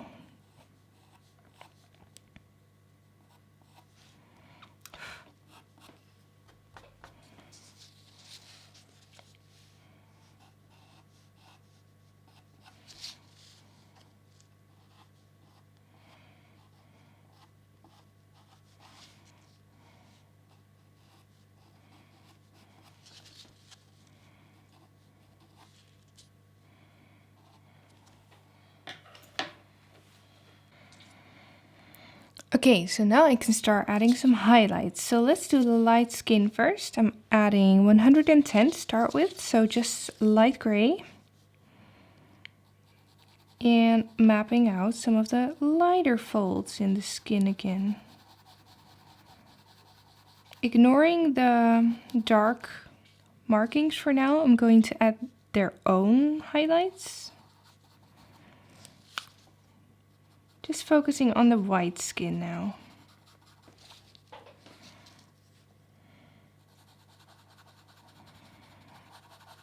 Making some of these folds come forward really nicely. Going in between the darker lines that I just drew with the violet and the 770.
Okay, so now it starts to look like skin a lot more already. And we're far from finished. This turned out again like a much more time-consuming project than I thought it would be.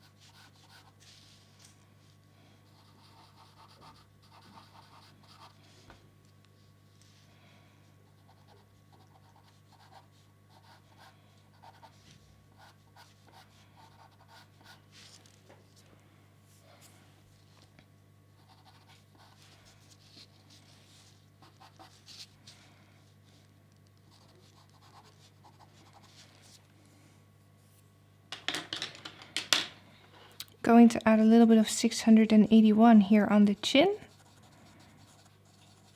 Add a bit more of that salmon-y color there.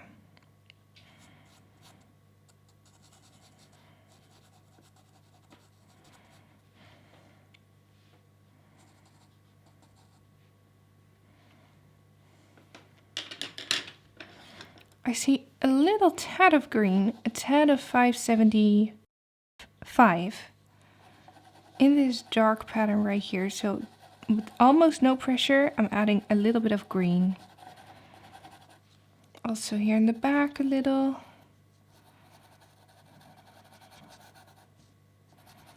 Just some green hue to add more variation to the skin.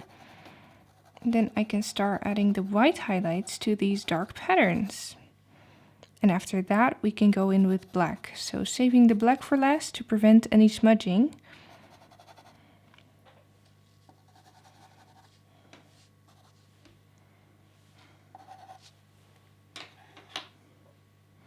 Okay, so white first. And the white starts with this pattern right here. So on the scales, I see all these bright white dots.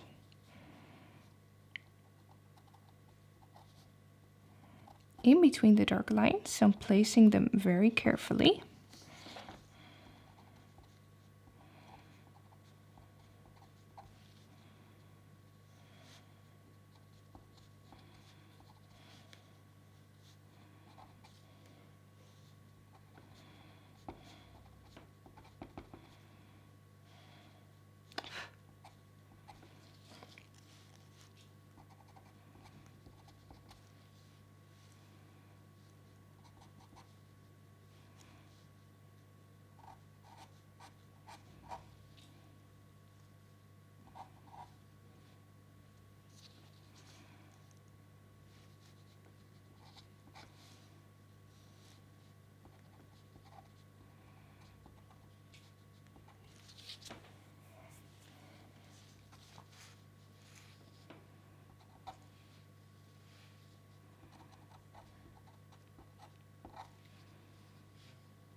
I'm trying to get these white markings highlights as sharp as possible because that creates the high contrast that we want, which creates the wet effect.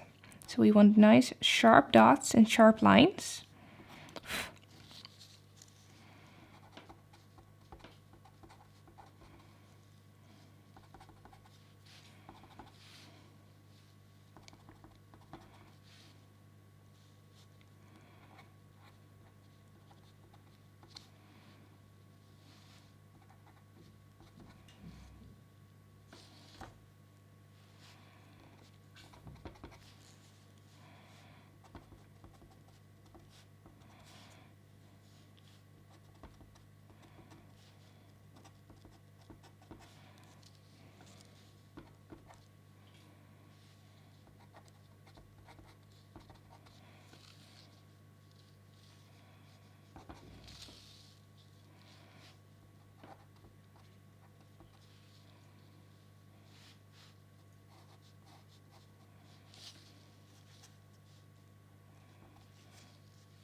Alright, so going in with black now, and I'm going to go over all these markings and darken them up, sharpen the outlines a little, and just work on them. Make sure to create a nice contrast in the skin.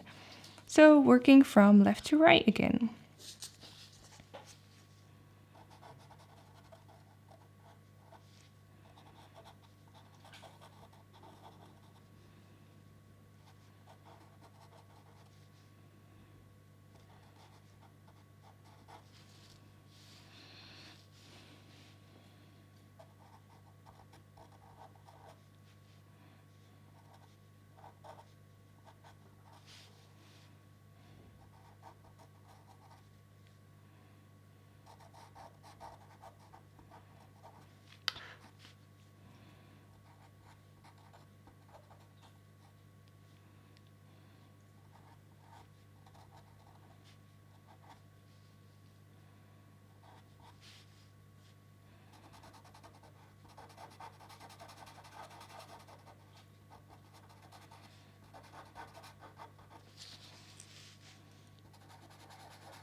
Okay, keeping the pencil sharp.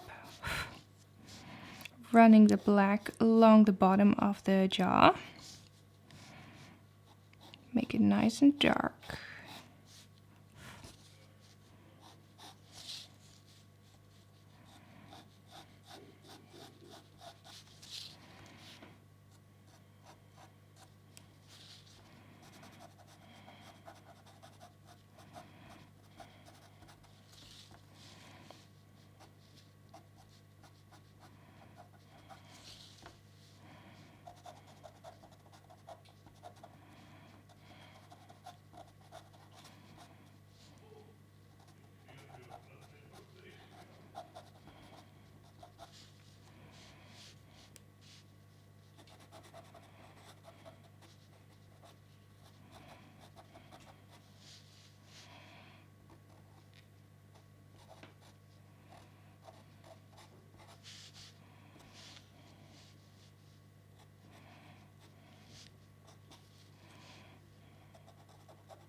Okay, let's start working on those teeth now. So the teeth are going to be all very different colors. There are some here, small here in the corner of the mouth that look more yellowish. So for those, I'm going to be starting with a yellow, maybe some red base tone, and then we can do the highlights on top. So I'm going to fill in these first little teeth with the 615 color. Make sure to sharpen it.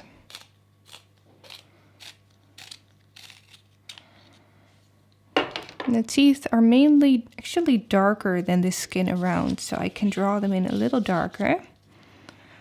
I have left them open, so I can now fill in the little areas that I've drawn around with the skin tone. So let's just fill that in. So draw it out and then fill it in. Still looking at the shapes. Let's do another small one here. It's very important to vary with the sizes.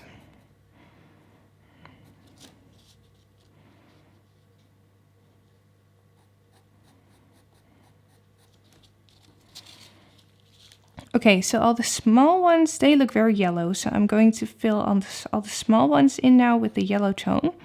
The larger ones look more transparent, more like a beige tone.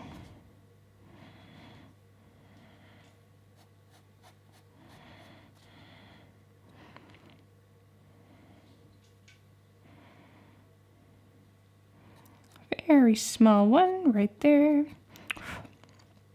Okay, so those are all the yellow ones. Now picking the red, the 655. You can see the points are a little bit darker. So I'm going to fill the points of the teeth in with the red.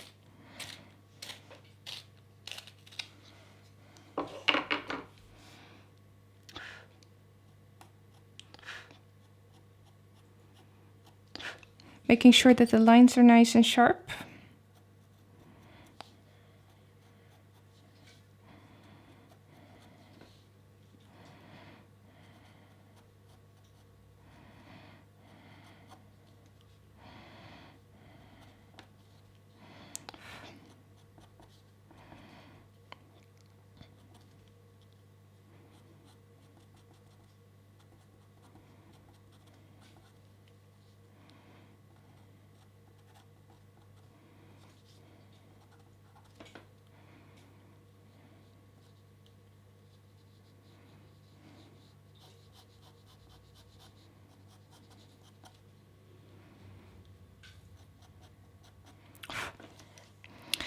All right, and now I'm going to take 640 and place a little bit of shadow next to these teeth, just a little.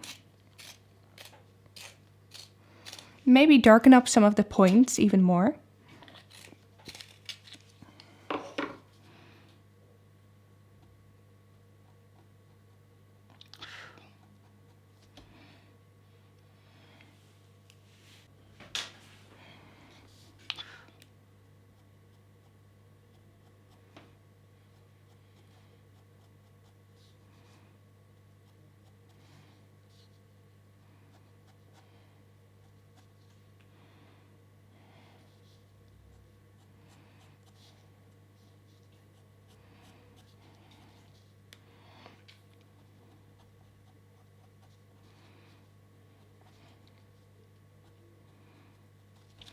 Also placing a little bit more shadow at the top of all these teeth with the 640.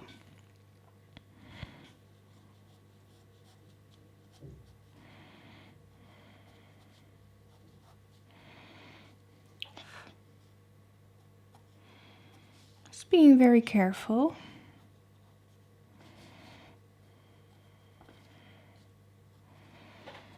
Okay, and now I can do a tad of highlighting in the center of these teeth to make them a little bit more 3D looking. So let's see what I can use as a highlighting color. I think I just need the 690, so not too light, just a little bit more of a brighter yellow tone.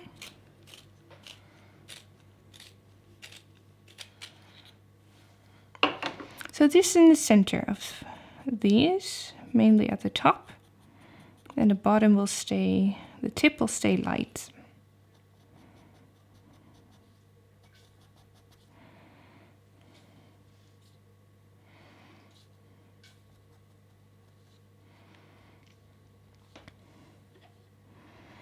Okay, so then I have some teeth left. And those I think I need to fill in lighter. So I'm actually going to do those with, let's do 681 to start with. So that's that rosy, like salmon-y beige tone. So here we've got a larger one. Let's fill that in. Some of those teeth, they point back a little. So they're not going straight down.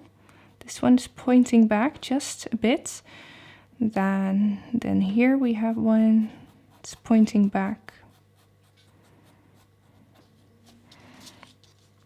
Another one right there.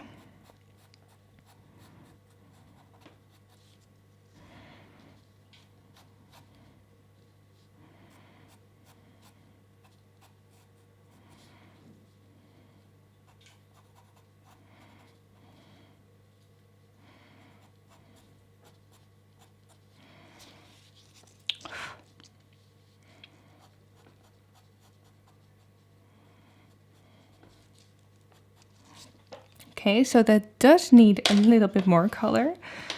So I'm just going to do a little bit of shading with 642 in the center of the teeth.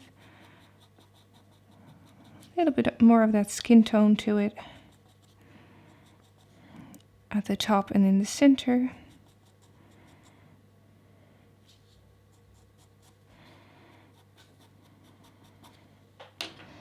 And then I do want the tips to be more of the yellow again. So taking 690, yellowing the tips. So we don't want any blending on these teeth because they're so small. Then we would smudge out everything again. So I'm just layering without any blending.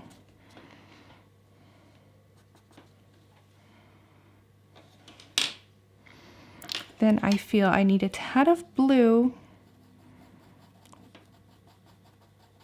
at the tops again.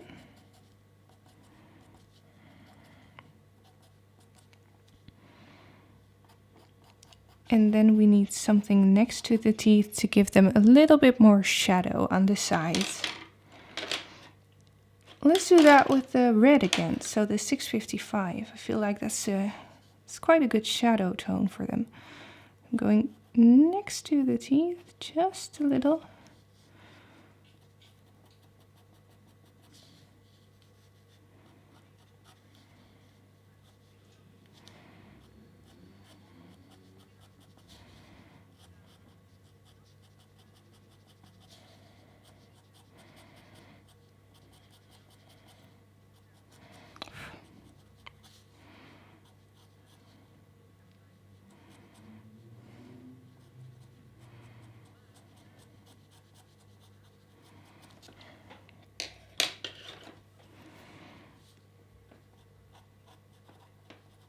A little bit more shading on the inside of the mouth, right here on the nose. I'm taking some 770.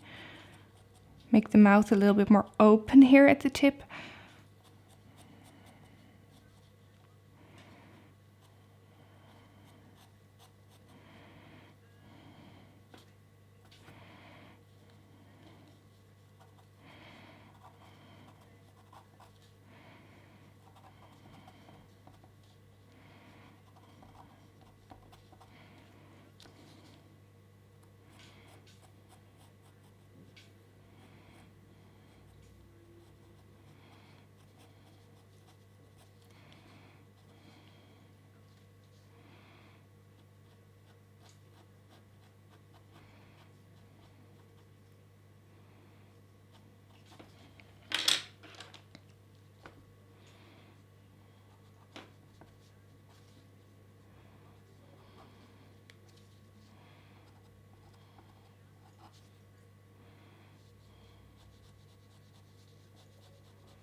All right.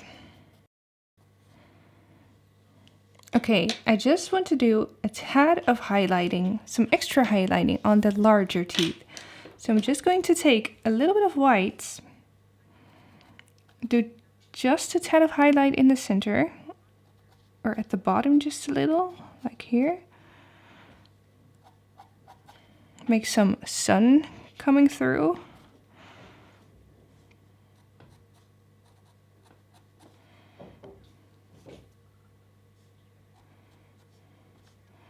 This is very small.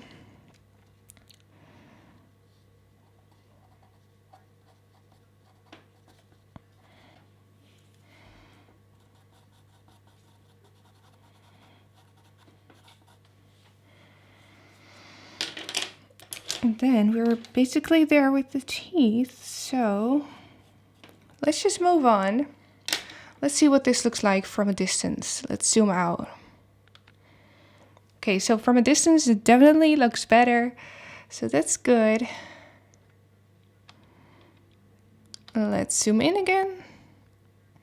And then we need to do this little piece of neck, and then we're basically done. So this neck area is mainly out of focus, so we don't need much detail there. We do need to make sure that the neck is a whole lot darker than the bottom jawline. So then the jaw will really push forward, it will come forward, look really nice. So the neck is definitely quite purple. So we need the violet 138 and then the 770. And then maybe just mix in a tad of gray to tone down the color. 722. And then we probably need some blue as well. The 425. But let's start with the 770 and just do a very light base layer of that on the whole bottom neck area. A little bit more right here where it's very dark. So I can line this out tightly.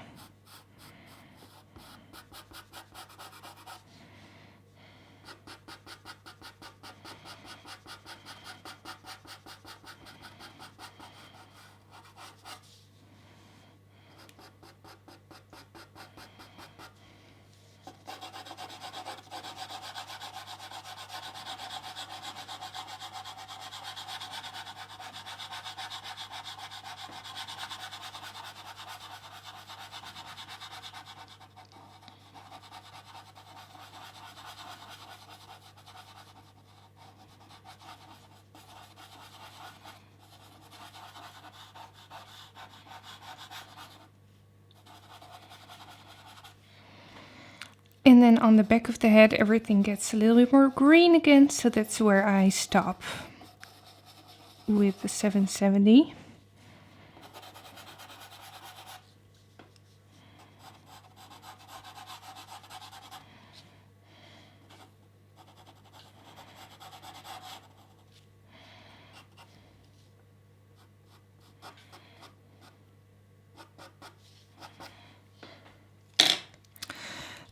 A little bit of the violet on top. Again, also some glazing.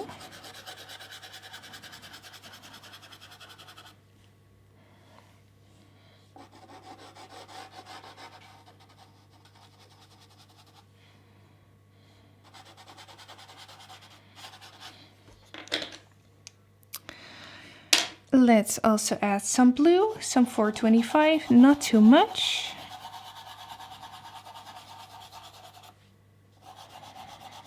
So I'm just ignoring all the little details.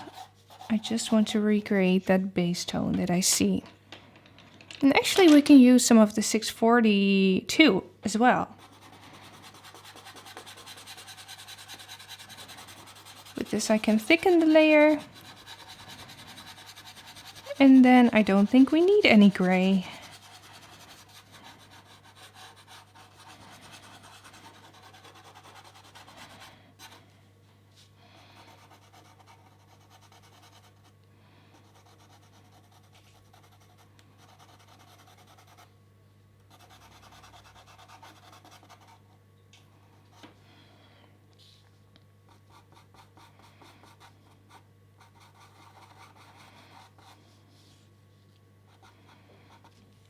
Alright, so let's blend this together. Create a smooth surface. And the most important thing is that this area is a lot darker than the jaw. So this is pretty good.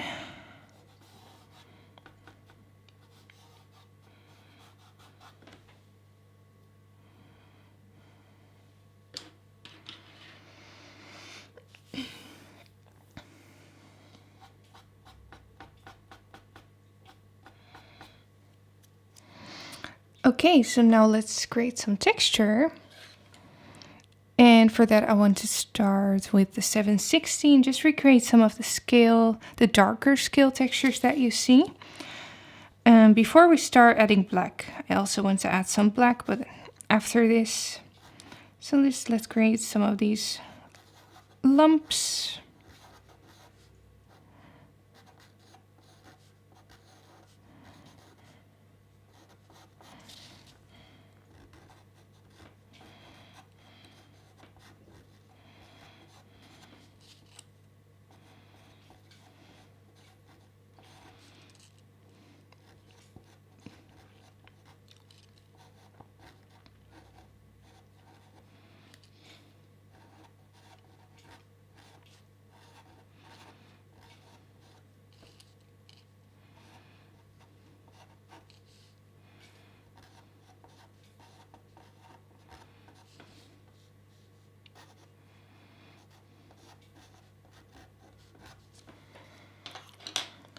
And let's switch to 640 for this side.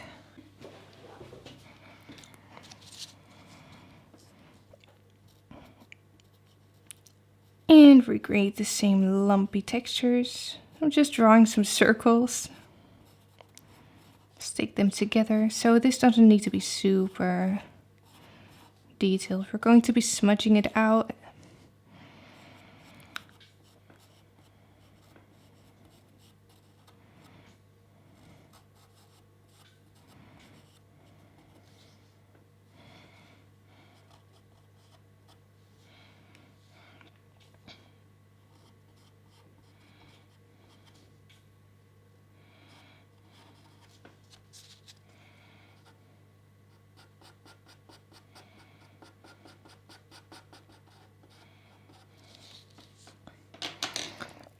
Okay, so now I'm going to tap this in, not blend it all out, but tapping it in to create more of that out of focus look. And then we're going in with some black to darken up some of these patterns. And then do the highlights. So let's take black, especially here. It's very dark, so let's darken up this neckline.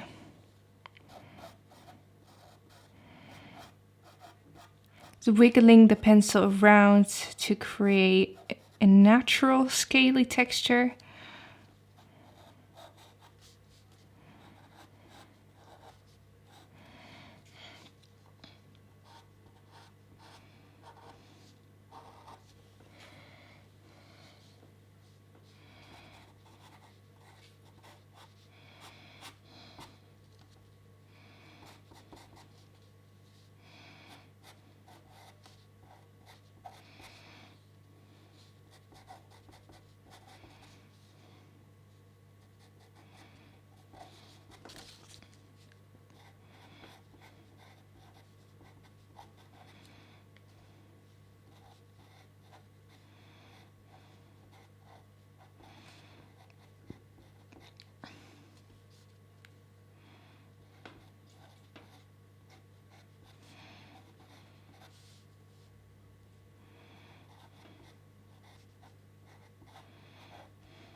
Right, just adding the black everywhere.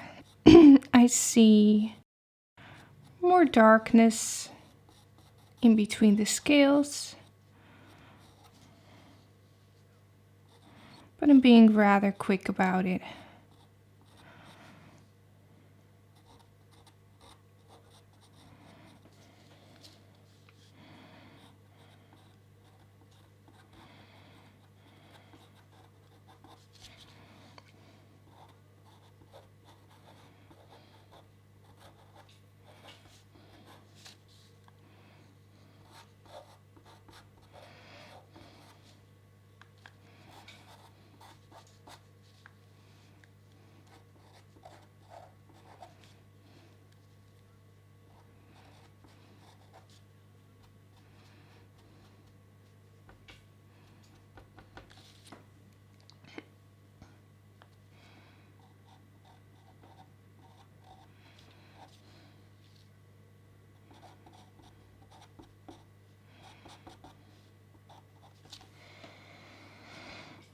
Okay, so that's enough. And then I'm going to do just a little bit of highlighting in the scales. And then we also need some highlights at the surface of the water. We see some little speckles here at the bottom. But let's highlight the scales first. And I think blue would be a good color to choose for the highlights. So 435, and I don't need much pressure because I don't need very prominent highlighted scales, so I'm going to use little to no pressure. Just go in between these dark lines that I drew and lighten up those scales, some of them.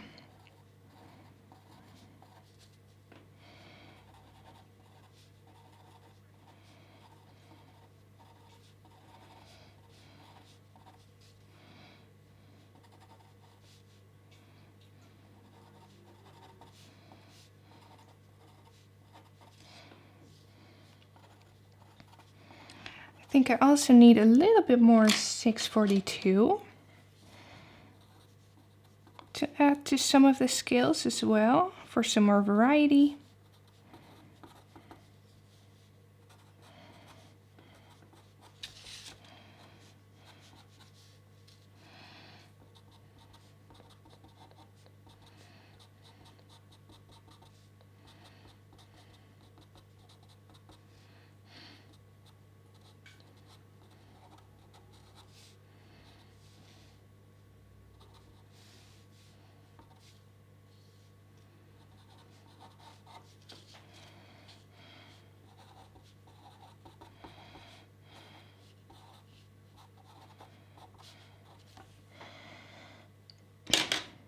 Okay, tad of tapping, just a tad. Maybe go in with black one more time for some extra darkness right here where the neck starts. So right underneath the jawline, it's the darkest right here.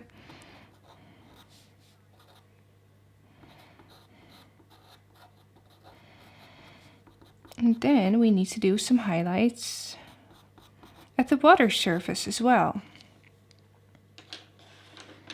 And for that, I'm going to use, let's do blue first, 425, because I see some blue speckles. So this is rather dark, but I can go on top with a lighter blue. Create a really nice color.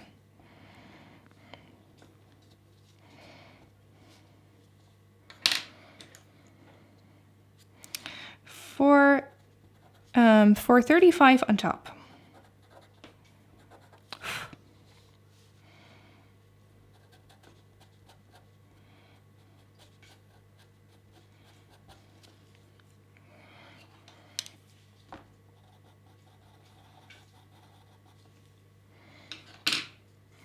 And with the same blue, I'm also going to go and draw a very small line in between the water surface and the neck. So right here, just at the water. Like that.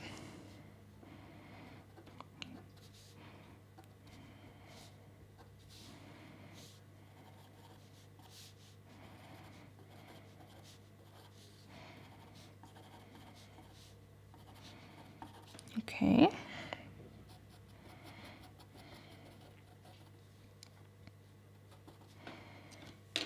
And then finally some whites. And I'm going over these bright white speckles that I started with, that I already drew.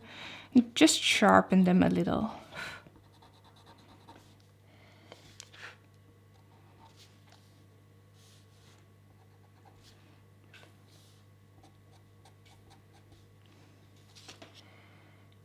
All right. So that's quite nice. I like that.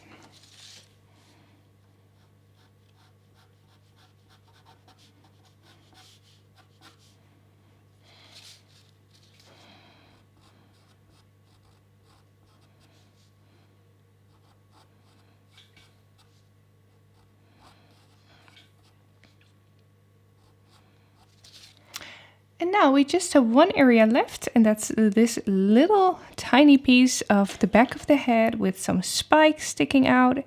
Let's just start with some green to fill up the space. So let's do 575, connect to the neck area, go over the purple a little bit.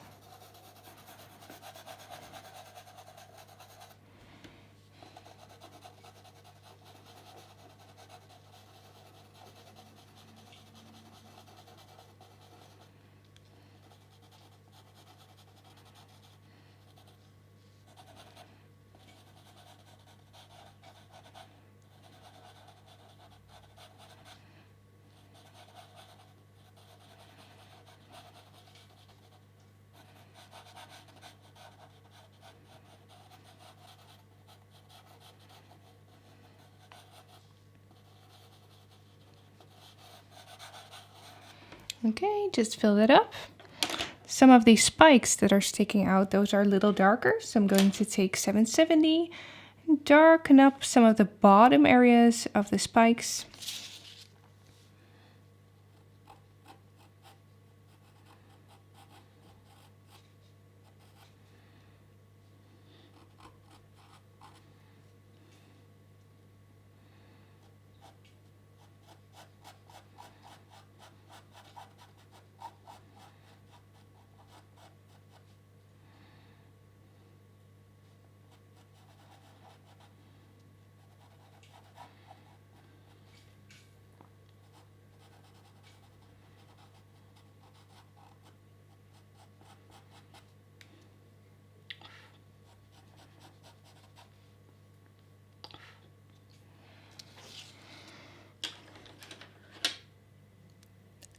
Okay, and then I'm taking 585,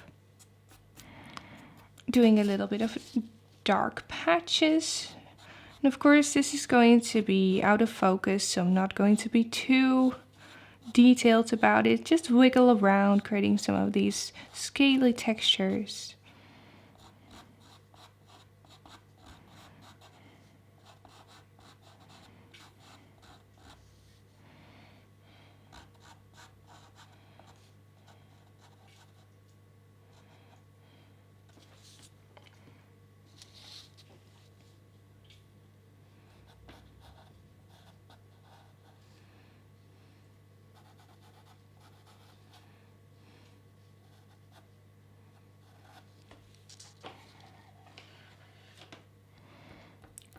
Bit of tapping.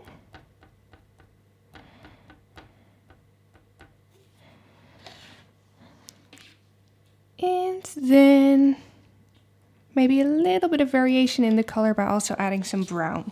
So darkening up in between the scales with a little bit of brown. Maybe darken up the spikes a little.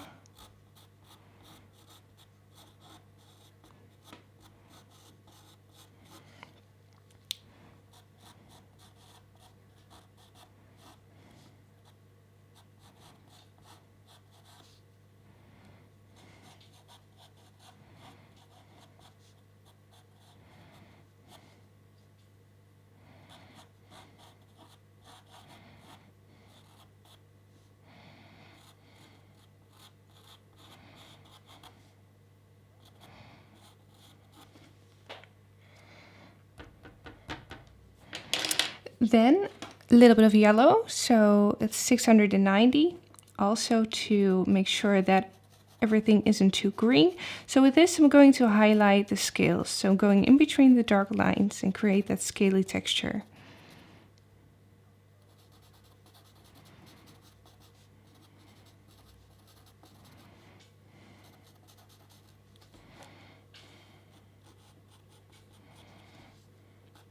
Highlight the top of these spikes.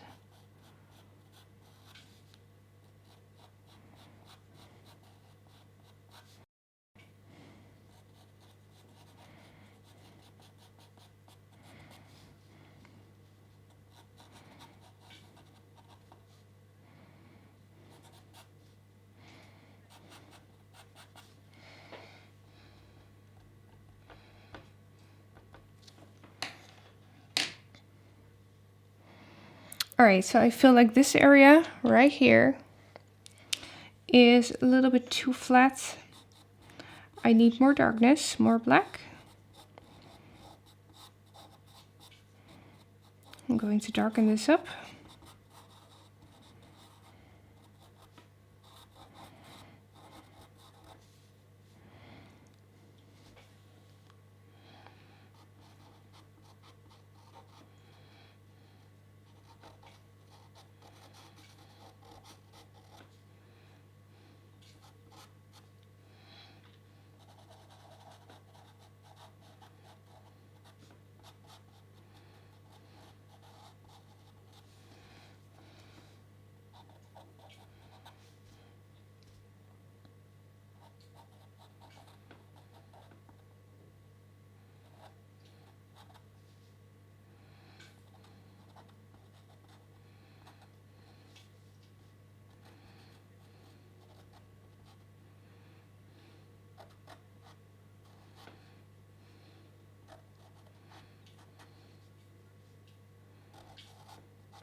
Okay, a little bit more highlighting.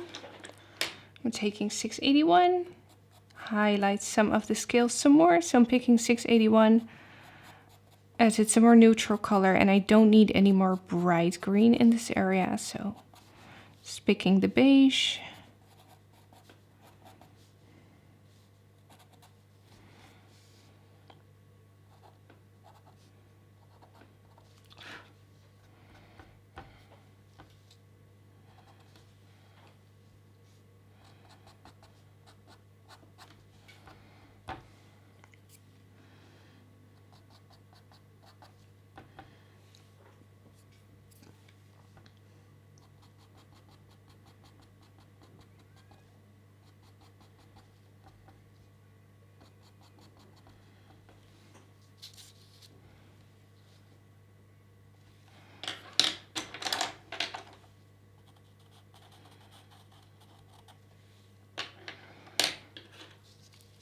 Okay, so then we are basically there.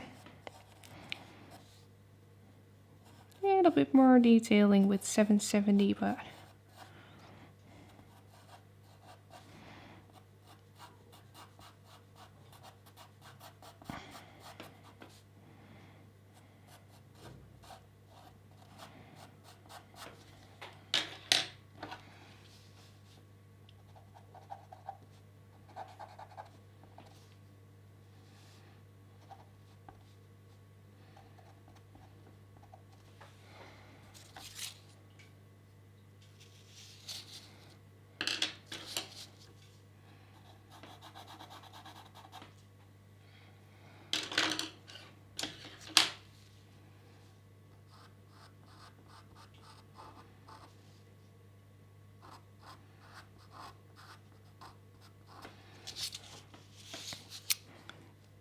Okay. And maybe some final detailing, some final veins. So you can go around your own drawing and just see if anything needs correcting. Actually, I think this is pretty okay. It's definitely turned out to be a much longer and more difficult tutorial than I thought it would be. But it was really, really nice to do. Very fun. Adding some more highlights.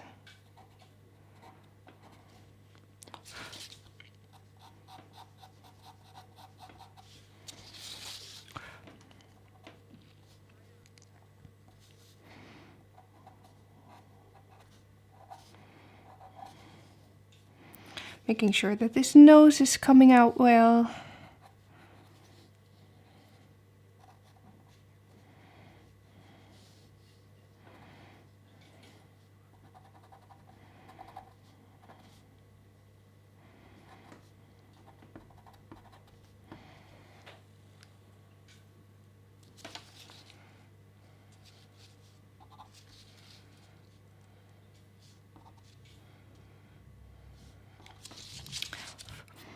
Let's see if the water needs any more work. I don't think so. I quite like it this way. It's very flat.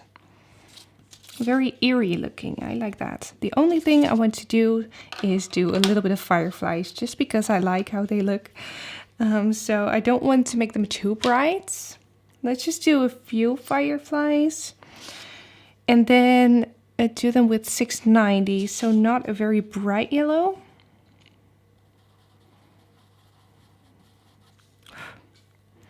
Little circle.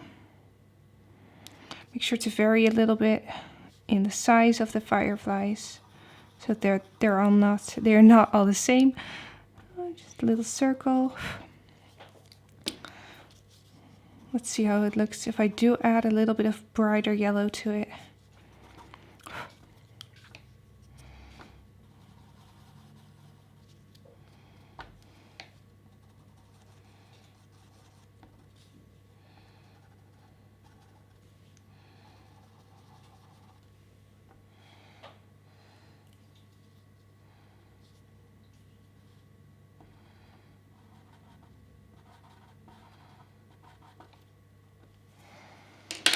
Okay, that's it. And then add a bright dot in the center with white.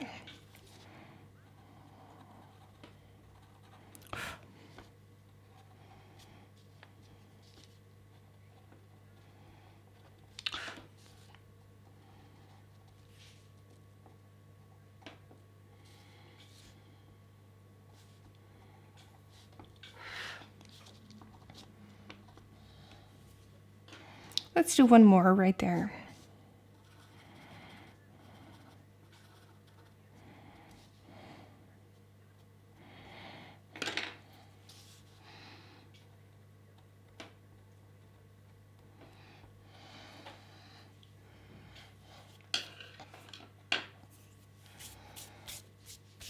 Okay.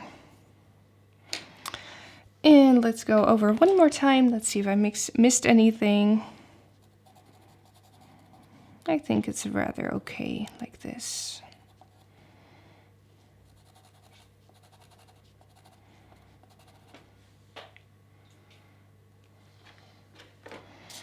Yep, let's call this finished.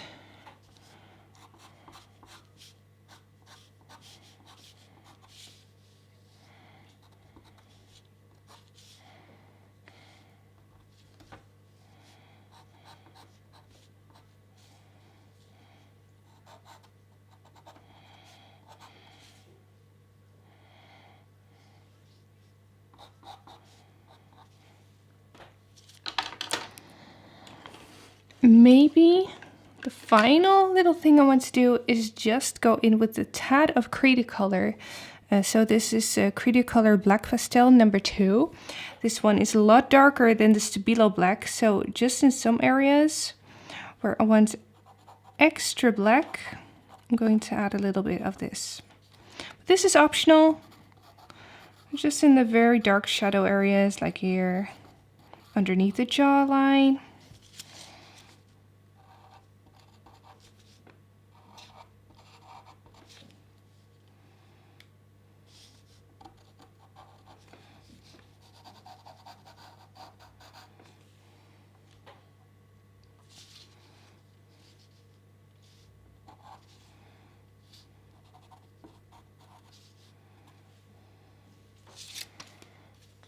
Alright, so that's it. So let's call this finished. Let's zoom out, see what this looks like.